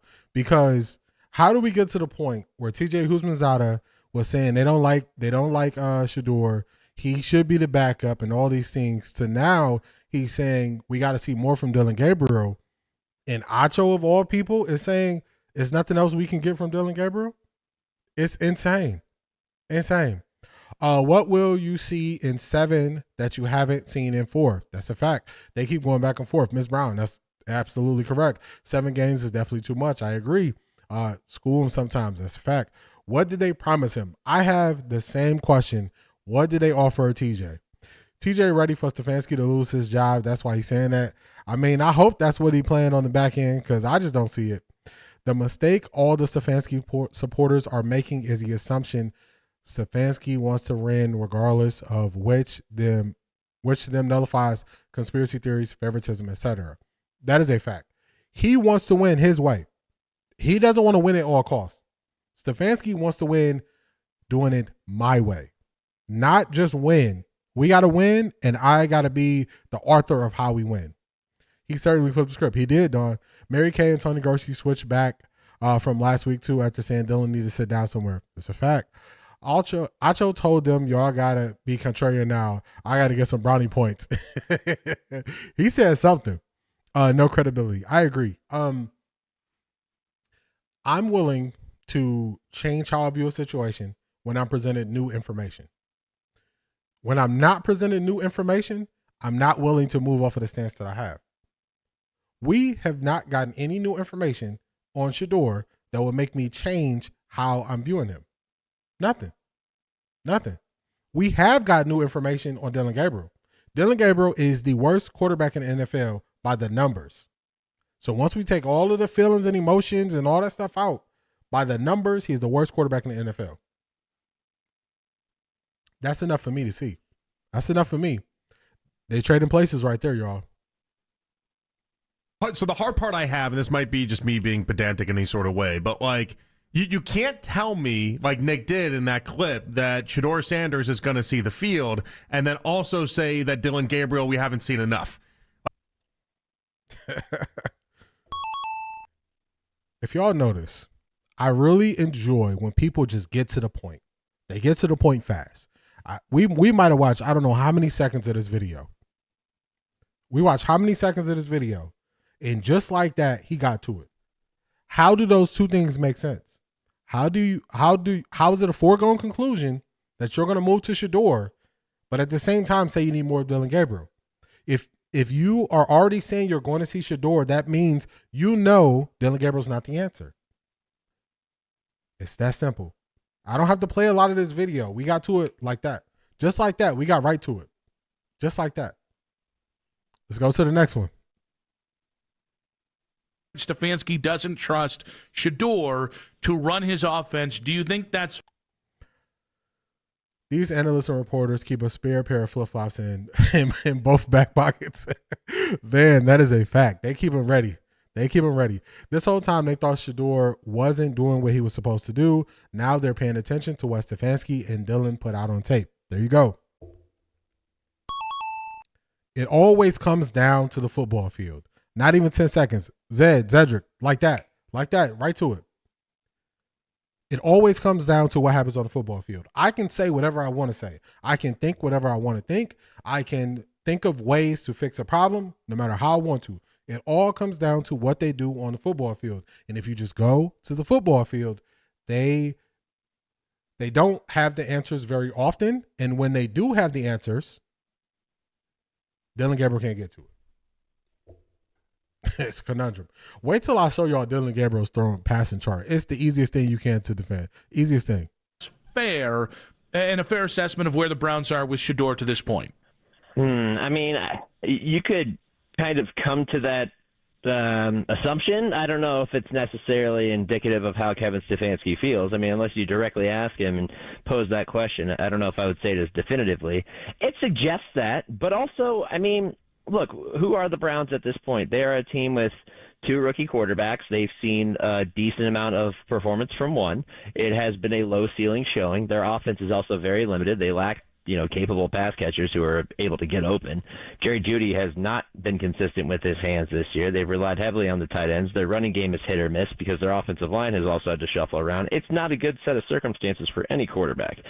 But Dillon Gabriel, I mean, what has he done to lose the job? Well, he threw 2 picks in New England and didn't look very good, but he has done ultimately what is most important in this offense for where the Browns are right now, which is get the ball out on time and largely avoid mistakes. It's just All right. He's doing some of this. Have you ever had dreams that you. He started out calling things out for what they were. Then he just went down the path to find a solution. You play the game to win the game. Are they winning the games? That's where we're going to start. Are they winning the games? No. Is he getting better game by game? No. When Kevin Stefanski somehow schemes something open, is he able to find it? No. I told y'all when we did the film breakdown, they were going to blame everybody else. We did the film breakdown. What's the thing that we noticed? Dillon Gabriel was not under duress for a lot of the game. He was sacked one time. He basically just took the sack because he didn't want to take the answers they gave him. He was not running for his life. His time to throw was not super low or lowest in the league. I have his time to throw stats. We're going to talk about it. These people do not want to come out and say what they're saying. Notice they all say the same thing reading off of a sheet of paper. There you go. They got we've typed up your talking points and we have them here for you. So when you go out there, just make sure you stick to it. No matter the question they ask you. Just stick to it. It's insane. Let's get to the next one. Ross Tucker. Foregone conclusion that when we I like when G. Bush gets to this mode. When G. Bush gets to this mode, he is putting you in a corner and you have to answer the question truthfully. Otherwise, you will be fighting for your life. When G. Bush start off a question this way, you lost. You lost. You don't even realize the loss is coming. I watched enough of G. Bush to know when he got you. Before this question comes out, he has Ross Tucker. He got him. He got him. And here we go. Let me go back slightly so I want y'all to hear G. Bush's full question because he got him. all the angry fans that we hear you talk about the talent, and I agree, the talent has been trash. I've been yelling and screaming at the top of my lungs for 3 years about it. But we say, well, why is it a foregone conclusion that when we ask people, do you think the Browns will make any changes in the front office? Everyone says no. If they're responsible for taking those players and missing and doing things like that, why is it that they can have those deficiencies at receiver and not have talent in the offensive line, and they still are welcome with open arms to come on back in? I think it's a fair question. Listen, everything stems from the fact that they made a huge bet on Deshaun Watson, and it failed. I mean, there's no way around it. Now, I think what is interesting. He got you. Got him. He set him up. G. Bush hit him like this. You triggered my trap card. Ross was nasty for what he said Wednesday. That's a fact. We gonna get to it. Love G. Bush. I told y'all, if I like a person, I'm gonna tell y'all. If I don't like a person, I'm rarely gonna mention them. If y'all bring up a person that I don't like, I'll tell you reasons why I don't agree with their takes, but I'm not just going to be killing people on, you know what I'm saying, just knocking people back. That's not what I do. But G. Bush, the thing I appreciate the most from G. Bush is G. Bush stands on the square. This is how I see it. This is how I view it. And the only thing that'll change it is the football. If the football doesn't change it, I'm standing right here. That's what I like the most about G. Bush.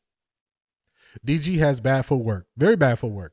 Did y'all see any bunny hopping last night? Did anybody watch the game last night? Did anybody see him bouncing around? Y'all saw Lamar throw all those passes off platform, moving around, in the pocket, out the pocket. Did y'all see him bouncing around like we saw DG bouncing?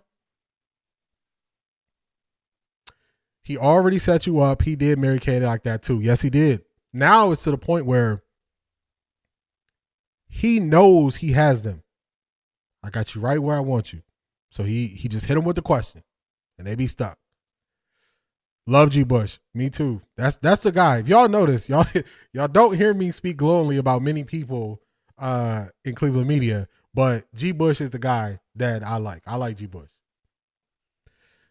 And as soon as he went to the Deshaun Watson trade, how long ago did I tell y'all that teams have made the same bad decision as the Cleveland Browns and they've bounced back from it? I showed y'all the San Francisco 49ers. We broke it down with the San Francisco 49ers. It's other teams that made similar trades that just they took their medicine and they moved on. Look at the Denver Broncos. I didn't even break down the Denver Broncos because it would just, at this point, it would be like I'm bullying people who keep trying to use the Deshaun Watson trade. The Denver Broncos, let me pull up what they traded. So I'm let's do it live because they're not the only ones.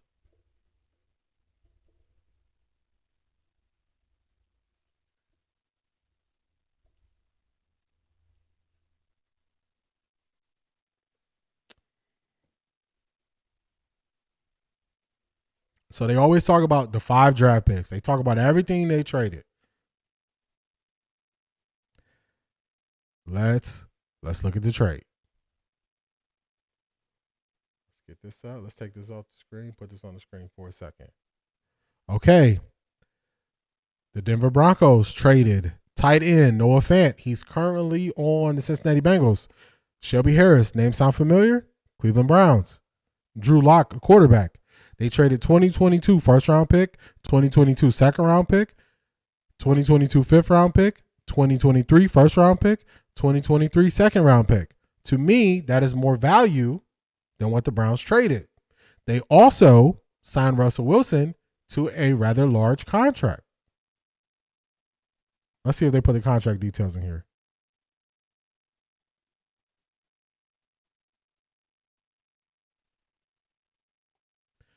All right. Everybody talks about Deshaun Watson contract on the book is messing everything up. Before Wilson played a game with the Broncos, they signed him to a 5-year extension worth more than $242 million with $161 million guaranteed. The extension would take him through the 2028 season. We have not made it to the 2028 season. He is not on the Denver Broncos.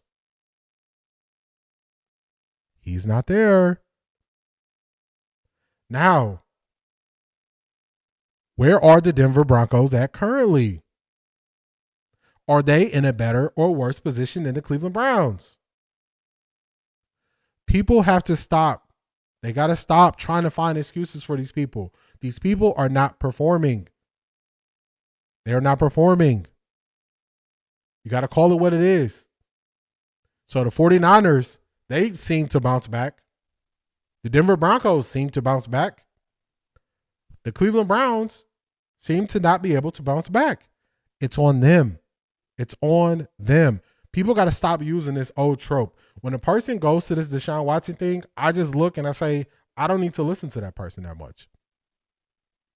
Interesting, and I'm sure you guys talk about it, is to go through some of the other moves they've made. You know, with a guy like Jerry Jeudy, it's okay. You know, maybe he's not worth this, but he's also the best we have, and they haven't drafted as well at that position. It's funny because, you know, I would think that Andrew Berry would have been on the hot seat before this draft class. You know, it's almost like he had the excellent draft class just in the nick of time. Nope. It won't work. We're not going to let you do that. When we were after the Browns beat the Miami Dolphins, and I told y'all about the book I like, Fooled by Randomness, how people get fooled by randomness, assuming it's a skill when it's more of a random act. Andrew Berry, as a person, to pick talent for a team through the draft is more random than it is a skill.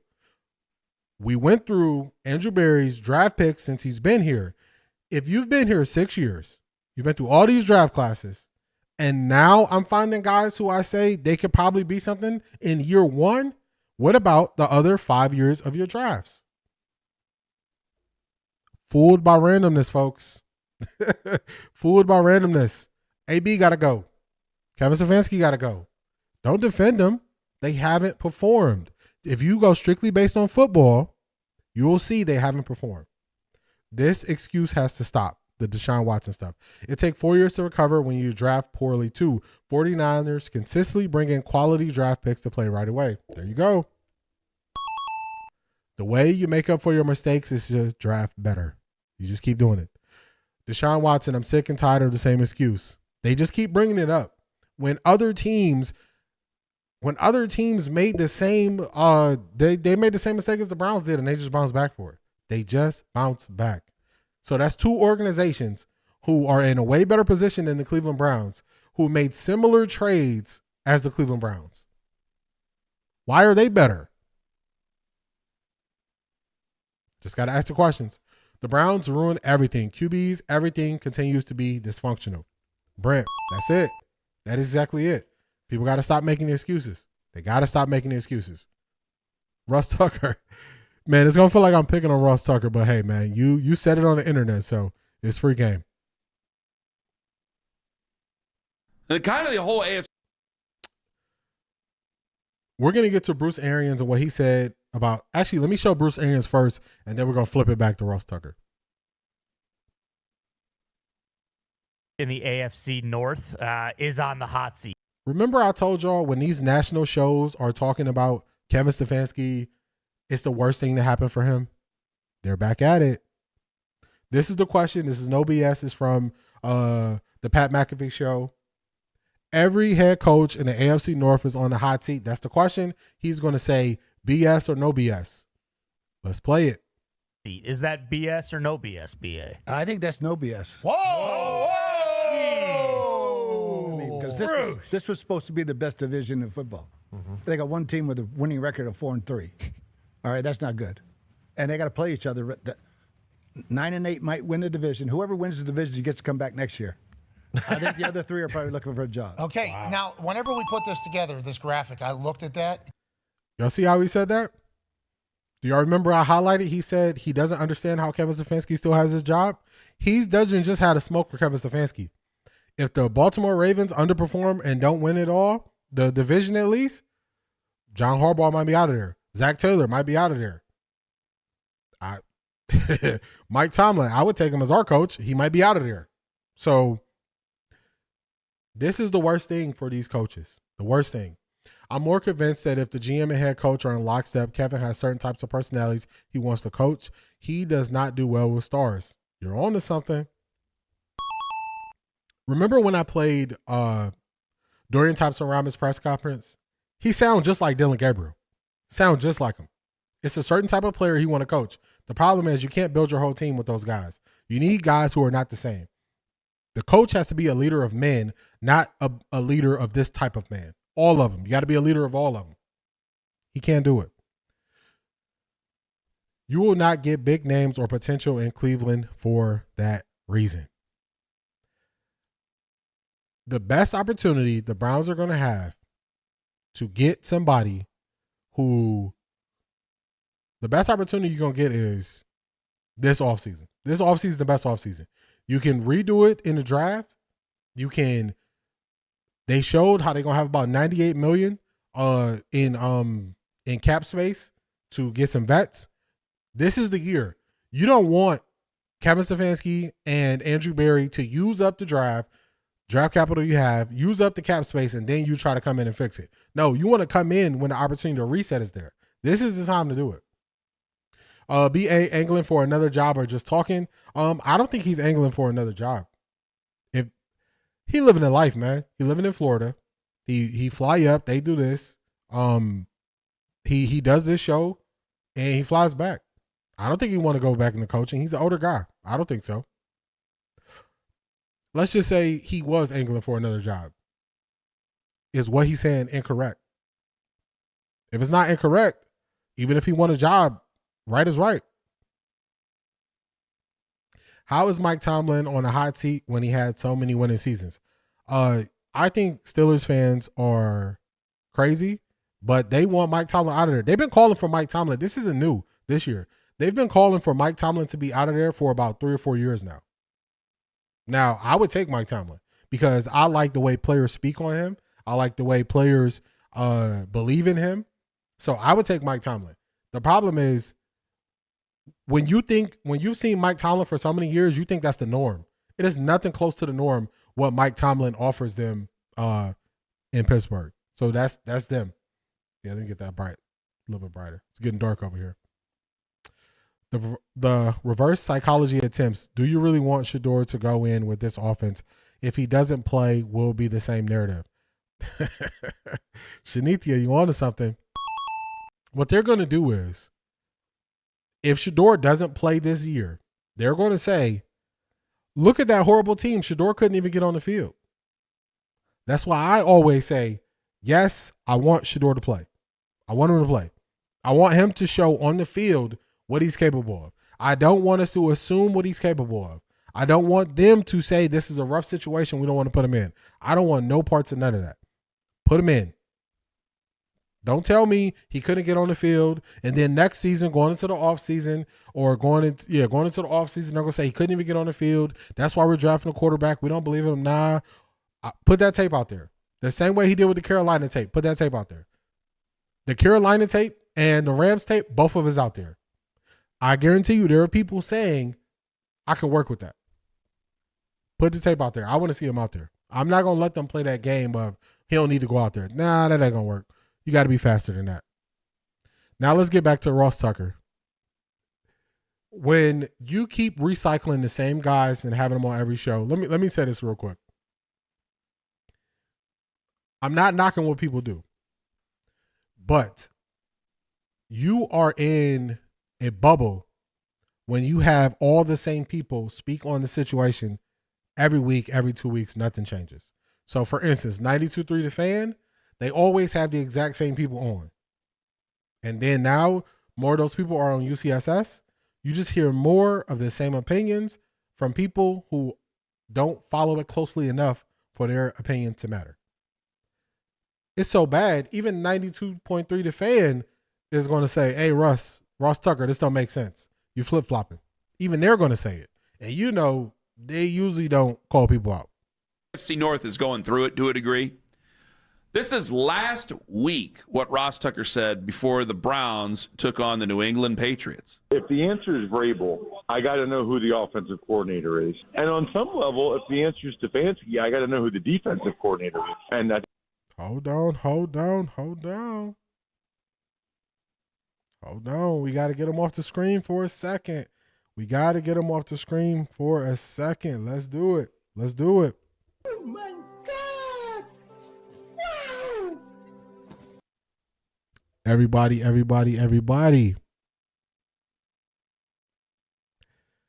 I need y'all to put Dawn in the chat. Dawn has hit the Cash App.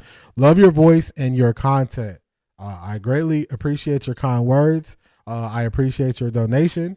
So everybody, please put Dawn in the chat. Dawn did this.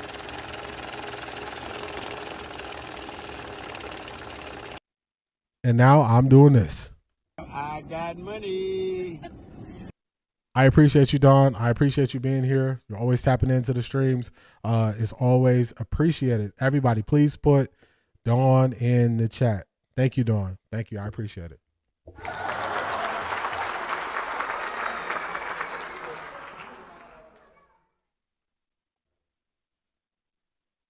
And I appreciate y'all recognizing Dawn for that. Let's get back to it. Even they are saying, hey, he flip-flopping, y'all. I think Stefanski's done a really good job having Jim Schwartz as his D coordinator. I think most teams would tell you, or most owners would rather have Stefanski than Vrabel. And I think there's a couple of reasons for that. One is Vrabel's personality is not for everybody. And secondly, the concern you have if Vrabel is your head coach typically is that he's not an offensive mind. He's not going to call the offensive plays. So if you have success with him as your head coach, that probably means you're moving the ball, scoring points, probably means your offensive coordinator is going to get a head coaching job elsewhere, which is not what you want. Now, I understand what he's saying there.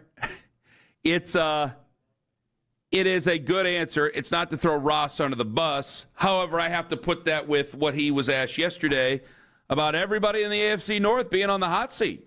I actually do.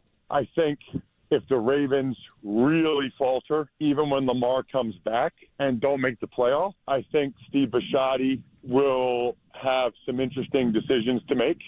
Do I think he'll move on from Harbaugh? Probably not, but I don't think it's 0%. I would say the same for Mike Tomlin. If the Steelers lay an egg the rest of the way and don't make the playoffs, I think that the Rooney family would at least have to consider it. You know, Zach Taylor, I would have said that I thought he had a free pass with Burrow getting hurt, but then when Flacco plays that well and you come out and you lose the next week to the Jets, that's a bad look for Zach Taylor. So I think he's on the hot seat. And then in Cleveland, you guys know I think Stefanski's a good coach. You know, if he's 3-14 last year, and if they go 4-13 this year, definitely on the hot seat. So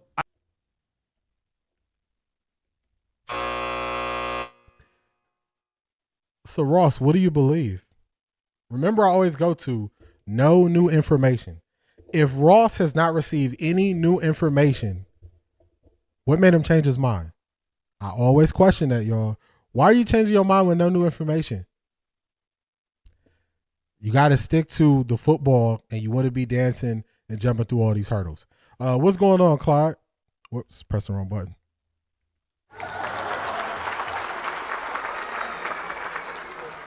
David Terrell told me to tell you hello. Remember, he caught 3 or 4 touchdowns against Alabama. Tom Brady was his QB at Michigan.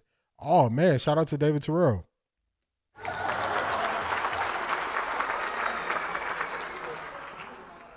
It's always something to be recognized, especially people who are who have been in the profession that you are covering. Because if nothing else, former college player, first round pick in the NFL, if they can appreciate what I'm saying, that means at the very least, I'm not out here sounding crazy, y'all.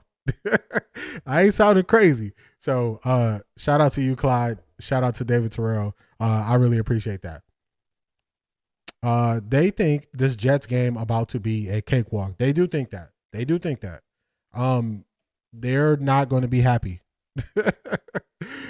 I don't think the Browns have done anything to show me that any game is going to be a cakewalk. Now let's get to the numbers, y'all. Let's get to the numbers. Let's go right to the numbers. We heard these people speak on it. We heard what they were going to do. I told y'all that they were going to try to blame everybody but the quarterback. Now let's look at the numbers. Do you think Shedeur saying he needs to get big ready mean anything? No, I think it's just the way he talks. I think it's the way he speaks. Yeah, I think it's just the way he speaks. I don't read too much into it.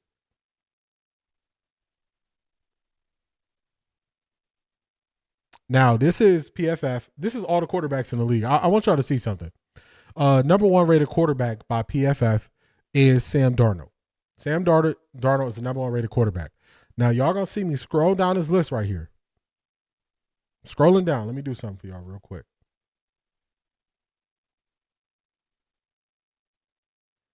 Let's go here.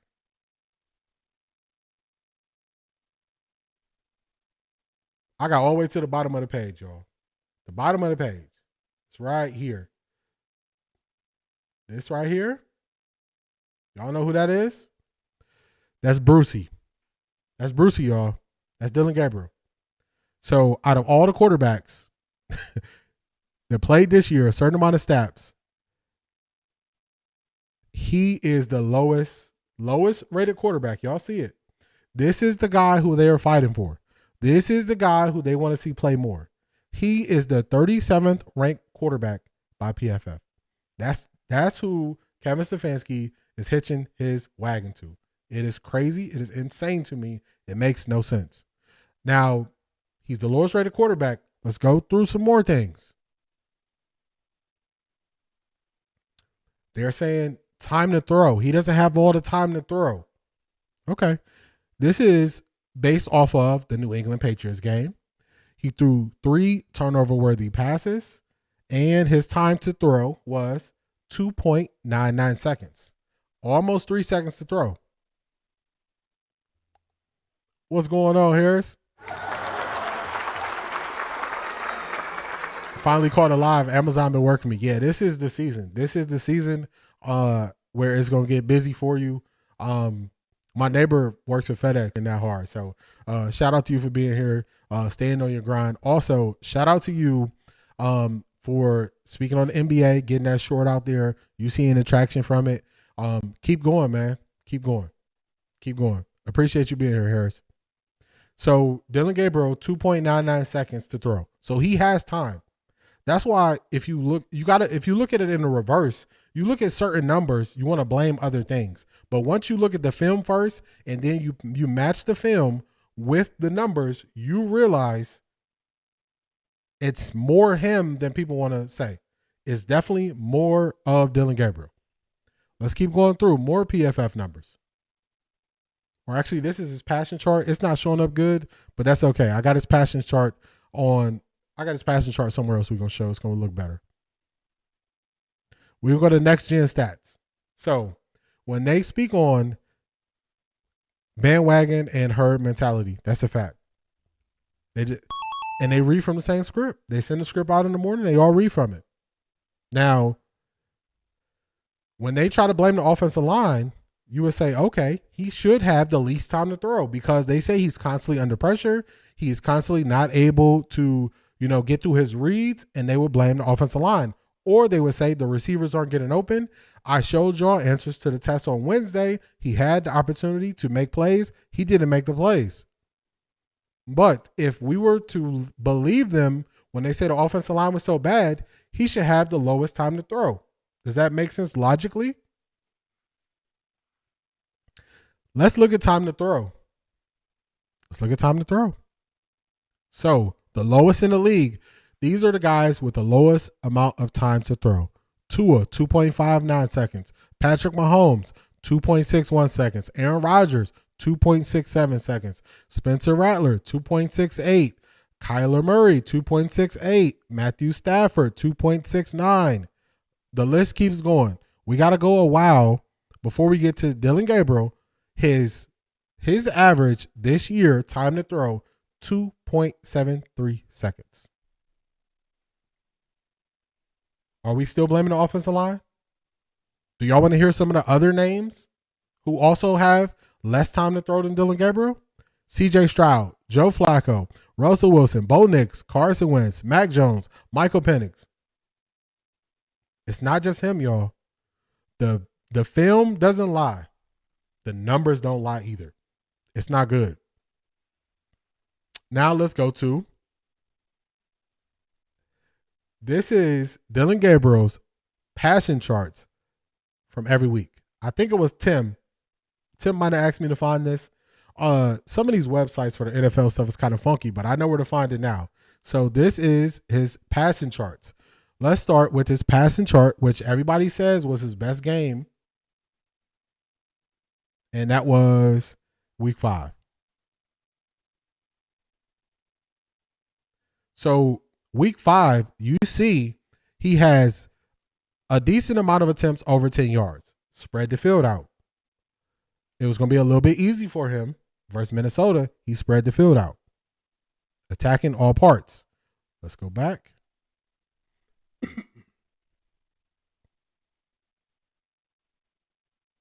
Let's look at what he's done since Minnesota. This is the Pittsburgh Steelers game. Only a few attempts were past the 10-yard mark. Only 2 attempts, which probably were out of bounds throws, were to the right side of the field. Oops, sorry. You're going to notice a trend. Let me get this here.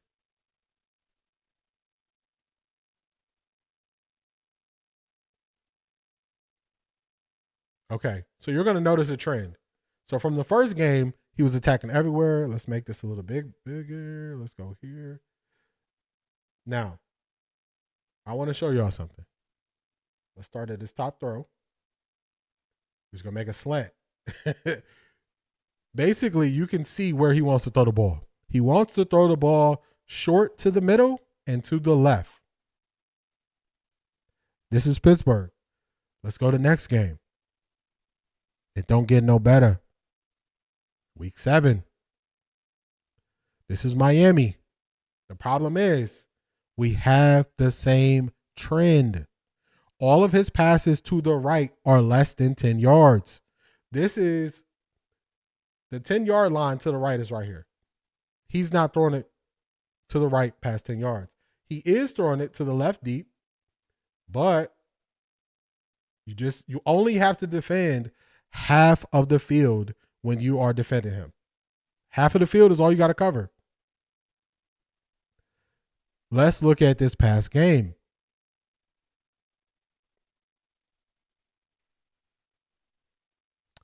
Two touchdowns that he threw were over 10 yards. One was to the center of the field. Where we at? This is the center of the field right here. And this is out the backfield to Harold Fanning. I didn't make that circle good. But you can do the same thing. You start here with his deepest throw. As you get closer to the line of scrimmage, where do you have to defend? You have to defend the center of the field and the left. That's the only place he's going. That's the only place he's going, y'all. So, if I'm a defense, can I easily take advantage of this? Of course you can. The O-line is not as bad as they say. 29 for 52, still nasty. That's a fact. Definitely like, comment, and subscribe. Y'all see it. So, I do this in reverse order because this is what people do. People, they put out the stats first before watching the film. I show y'all the film. We go to the stats last because the stats show you clearly what happens after you've seen the film. If you're a defense, all you have to cover is one side of the field. If you force everything to his right, you will win the game versus New York Jets. The Jets got 2 weeks to plan for this. So if the Jets do the same thing that we see you can easily do, the Browns don't have a chance in this game. Oh, let me see.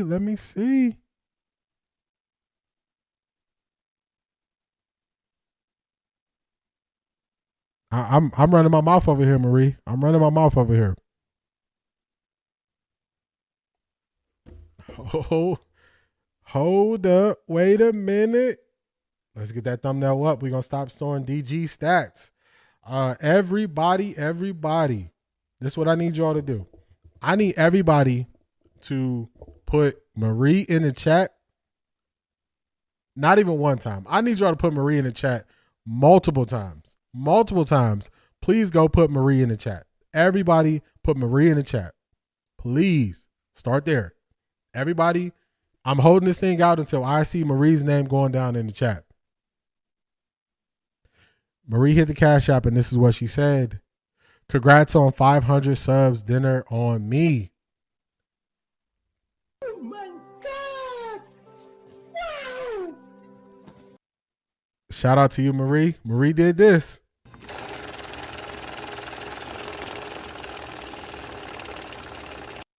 So I can do this. I got money. And Marie trying to have me eating on some lobsters and some scrimps, y'all. She making sure I eat good. Making sure I'm ready. Marie, I greatly appreciate you. From the beginning, you took a liking to my message, to my channel. You've shown support from the beginning, from the first time I've seen you in the chat, and you've been here ever since. And I just definitely appreciate you. Not a stream goes by that you're not here and you're not here showing support. and pushing me to get better and for the channel to grow. So I definitely appreciate you. More than you know, Marie. More than you know. And this is not for you, but I know you like it, so we're going to play it for you. You about to lose your job. You about to lose your job.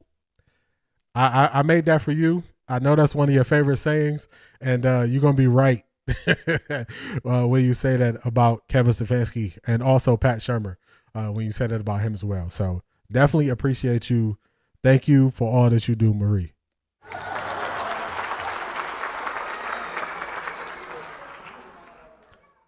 What is the requirement to be a beat reporter or influencer analyst like Ross? All these non-football explanations is frustrating. Scrimps always makes me laugh. Hey, you know why I say that, Zedric? It's his Cash Money song. It's actually I think it's Manny Fresh, and he say gangsters and pimps, Little Lobster and Scrimps. Hey, that was one of my favorite songs when I was younger, so I never let it go. Never let it go. Always gonna eat me some Scrimps. Yeah. What's up, Tim? Yes, they did fire the GM, so the coach is not that far behind. The funny thing, you want to hear something funny, Shanithia, about Ross? Ross played in the NFL. Ross was an offensive lineman. Ross has to learn the game outside of his position, just like everybody else, to understand it from a clear football perspective. If you notice, Ross rarely gives football explanations for why things happen the way that they do. So they put him on every show. He's actually calling games, which is crazy because he doesn't speak this way when he's calling games. But when he is speaking on somebody that he likes as a person, he can't clearly critique them. That's a lot of his issue with how he speaks on Kevin Stefanski and how he looks at the Cleveland Browns. One thing you said to me in one of the chats that you sent me, Shanithia, you said, I always keep it to football. I always start off on football on purpose because once you start off on football, you don't have to get into the personal things or the personal shots that people shoot at people. It's always football first because that is the game we're speaking on. If you go down the list, a lot of these people, not the Ross because he played, but the Tony Grossies, the Mary Kays, the Aditi, the Jason Lloyds, the Jay Crawfords, surprisingly Dustin Fox because he actually works and watches, but they get to a point where they're just listening to what other people say. They're just listening to what other people say. They are a microphone. They are not telling you what they feel and what they believe. Even, it's sad to say this, but even Tyvis has got to that point where he's just being a microphone. He's not saying what he really feels. And it's unfortunate for guys that actually play football to do that. And Zedric, I agree with you. It is strategic. It is strategic. They put out the same message. The same message comes out. So there are going to be people that y'all might say, oh, this person is saying this or this person is saying this. And I say they all are spreading the same message. When they do that, I just put them in that box and I say their microphones is not what they think. Because if you notice, if you look at this through a football lens, some of this stuff is indefensible. It's indefensible. When I look at quarterbacks coming out of college and I'm looking at them to take high in the draft, one of the first things I look at is, can they attack all points of the field? You have to see that. Let's do this. Let's pull up another quarterback on this chart here. Let's go here. Mondays, you get the neutral reactions after the game. Tuesday through Wednesday, they're pushing agendas. Facts. That's what it is. They're not speaking based on football. They're not speaking based on football and what they see.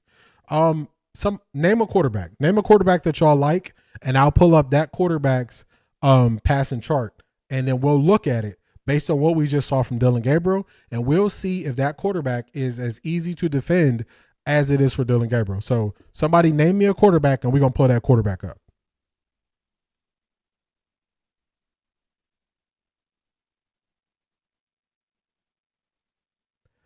Yeah, I'm disappointed in Tyvis. I can't hardly listen to his nonsense sometimes. It's unfortunate because Tyvis always says, "Oh, I'm not part of the media," but then he sounds just like the media when you hear him. When he calls into the radio station, making a guest appearance, he sounds just like the media. When he speaks, he sounds just like them. He does not sound like a person who is using his football knowledge to break down situations. He don't sound like it. So, give me a quarterback that y'all want me to pull up, and then I'm gonna pull up a quarterback, whatever quarterback y'all want me to. All right, let's look at Lamar. We're gonna hit Lamar first, and then we'll do Aaron Rodgers next.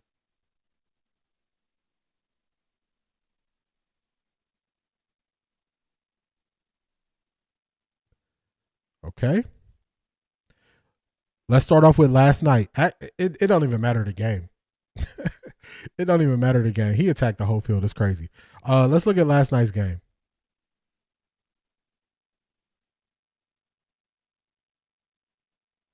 Yeah, he always say go Bucks. Oh, go Bucks. Yeah, it's cool. I like that he repped the Bucks, but come on, man. All right, so this is Lamar Jackson. Let's go here. Okay, so he attacks everywhere on the field. When I say attacks everywhere on the field, let's clear this. Let's do this a little bit cleaner. This is the 10-yard line right here. So when you look past the 10-yard line, he's going deep, past 10 yards towards the middle, about 15 yards, past 10 yards here to the left. He can attack any part of the field. Any part of the field is available for him to attack. That's what you want to see from good quarterbacks. Let's look at his game before this.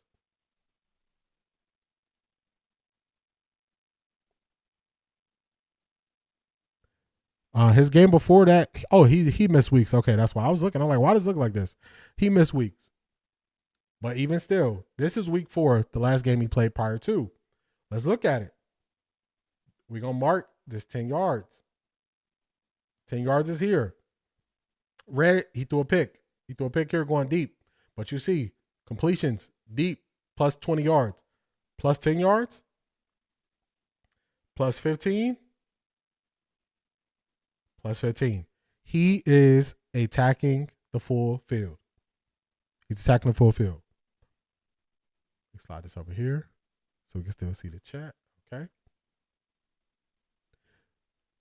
Attacking the whole field.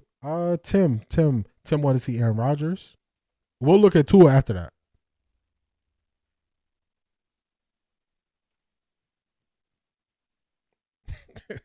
Man, it's not even fair. Oh my goodness. All right. It's not even fair. Not even fair. Once you start looking at some of these quarterbacks, man, oh man, it's crazy. Okay. So really deep right here. He threw the ball plus 40 yards. Let's do that line again. That 10 yards is very telling to me. All right. 10 yards. 10 yards is here. So he goes deep. This is 15 yards. Look at how many attempts. He has an attempt here. Attempt here.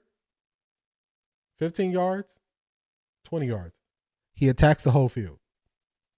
Now you can live with, throwing it close to the line of scrimmage, but you got to attack deep to open up the run game.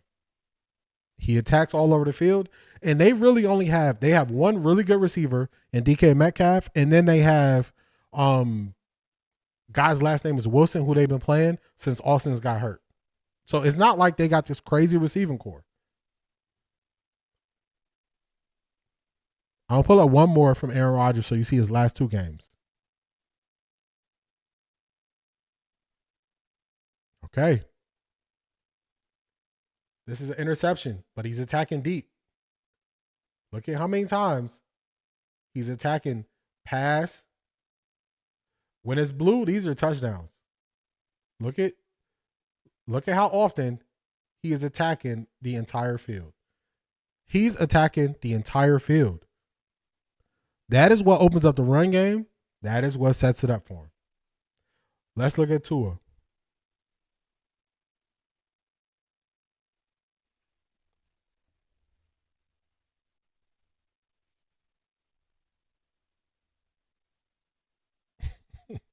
Man, it's crazy. Okay, let's go here. All right. It's telling y'all. This is on 40 attempts. Okay. He threw a very deep interception here. Let me do that 10-yard line for y'all so y'all can see how crazy it is and how similar it is to Dillon Gabriel. He is barely throwing past 10 yards. It's not that far past 10 yards, a couple attempts right under 20, but everything for him mainly is under 15 yards. So there you go. Let's look at one more from Tua, and then I'll pull up Cam Ward. Evidence several weeks ago, I called the HR department of Cleveland Browns. I said Rex Ryan made disparaging comments about Shedeur. Could you go public to refute his accusations? He is a liar. I would say they didn't just say that's not true right away. They waited, and then they started sending it out saying, hey, Shedeur's doing everything he's supposed to do after that. Now, let's draw the 10-yard line again. This is 10 yards. We got an incompletion just under 20 yards. Incompletion right at the 20-yard mark. Center of the field. There you go. There you go. This means he's going to see a lot of man, or he's going to see cover 3, or he's going to see cover 1. That's going to be it. That's what he's going to see, because you limit, when you have limitations on where you can go, the defenses can take advantage of that. It was pretty telling when DG said that he makes the short throws, but it's more important to get the yards after the throw. He can't make those long throws. He can't make them. He doesn't have the arm talent. That's one thing. He doesn't have the arm talent. He can't see it, and he doesn't trust it to throw it blindly. All right, let's get up Cam Ward.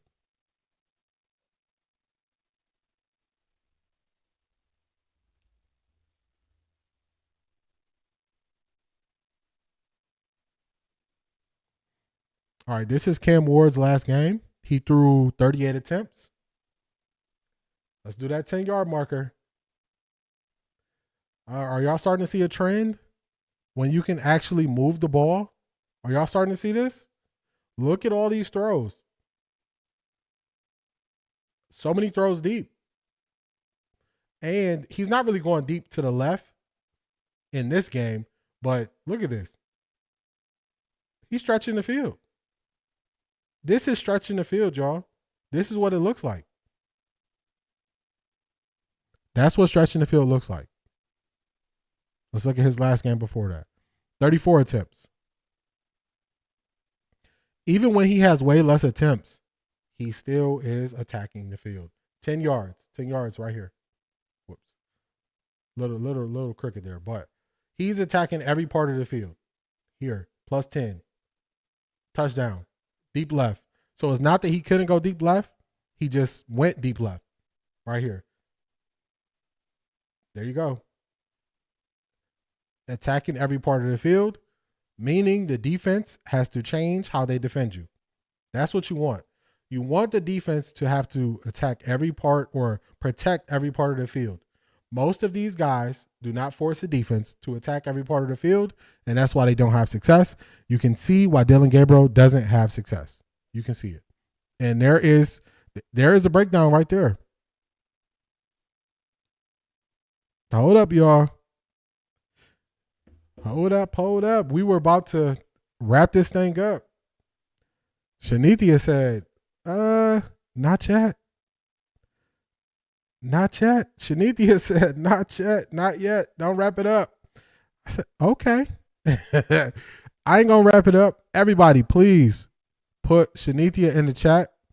This is another one. Everybody, please stop what you're doing. I want to see Shanithia in the chat. Put Shanithia in the chat. Shanithia's hit the Cash App. Oh my God. I'm sorry, the PayPal. No. Shanithia did this.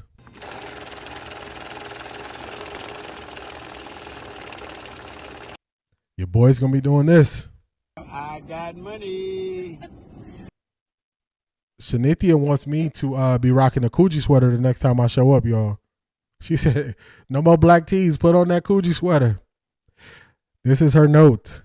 Congratulations on reaching 500.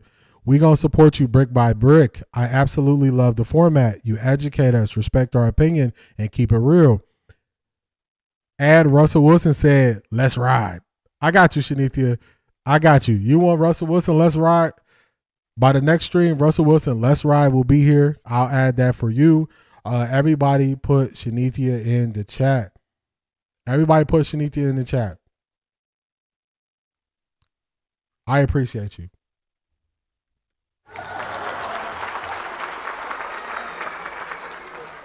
I always appreciate the messages. I always appreciate the kind words. I always appreciate y'all showing y'all support and being here. And I'm telling y'all might not think as much, but when I'm doing a stream and the stream is 2 hours and y'all rocking with me, 3 hours and y'all rocking with me, even later on in the day, sometimes I'll be like doing something else and I'll be like, man, they really were just rocking with me for hours. You know what I'm saying? Like, I hope y'all know and understand how much I appreciate it. I hope y'all know that. So I definitely appreciate y'all. My light's looking a little dim. That's okay. Definitely appreciate you. I will make sure I get Russell Wilson, let's ride at it. Okay. Tim says he wants to see the tallest quarterback. Okay. Who's the tallest quarterback in the NFL? I think I got to search that.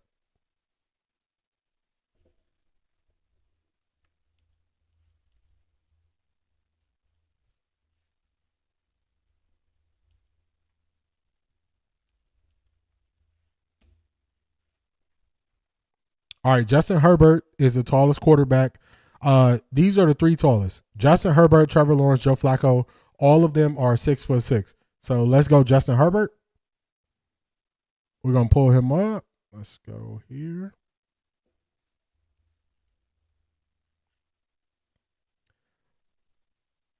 Yeah, you got it right, Zedric. It's Justin Herbert. Okay, I got him here. Okay, this is not his last game, but I just got to show y'all this. His game where he attempted 55 passes compared to what Dillon Gabriel did when he attempted 52 passes. This is crazy. Look at this. Crazy. Okay. Tim, good call out by you, man. Good call out by you saying who's the tallest. Man, oh, man. All right. Let's get my drawing tool back out. Let's go here. 10 yards, y'all. 10 yards is here. This is crazy. 10 yards is right there. He going deep left, deep center, really deep, and he's going deep right. Y'all see this? Y'all see this? He attacks every inch of the football field. He attacks it. This is why it's harder to defend a guy who can attack every part of the field. When you can only, just think how hard this would be. Let me clear this. Think about how hard this would be if he could only throw. Actually, Dillon ain't really throw 30. Think about how hard it would be if we cut off. If we cut off, he could only throw in this area right here. How hard would it be for him? You would basically eliminate more than probably about 60% of what he could do as a quarterback. 60%. If you just eliminate and put him on the same trajectory as Dillon Gabriel. That's what you would do there. That's what you'll be doing. You're eliminating all of that from him. So, just insane. Insane. Y'all see it there, man. Y'all see it. Y'all see the difference. And when you have a quarterback who can attack the field, there's no reason to keep trotting Dillon Gabriel out there. They have to stop the shenanigans.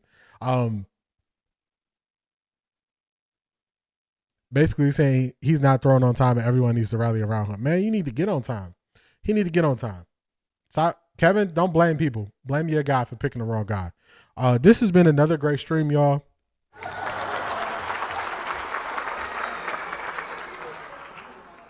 Shanithia, Marie, Dawn, I greatly appreciate y'all. Really appreciate y'all kind words. Really appreciate everybody riding with me on this journey as this thing continues to grow. And y'all are just motivating me to a different level that I don't even know if y'all understand. So just from the bottom of my heart, I greatly, greatly, greatly appreciate y'all. So shout out to everybody for being here. Another great stream.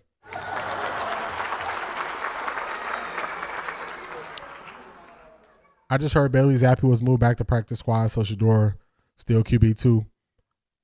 I don't know what they doing, Beast. We gonna see. Film doesn't lie. 2 man, you are correct. Shout out to you for being here. Woody Campbell, a Northwestern running back. You and him sound exactly alike. Google him.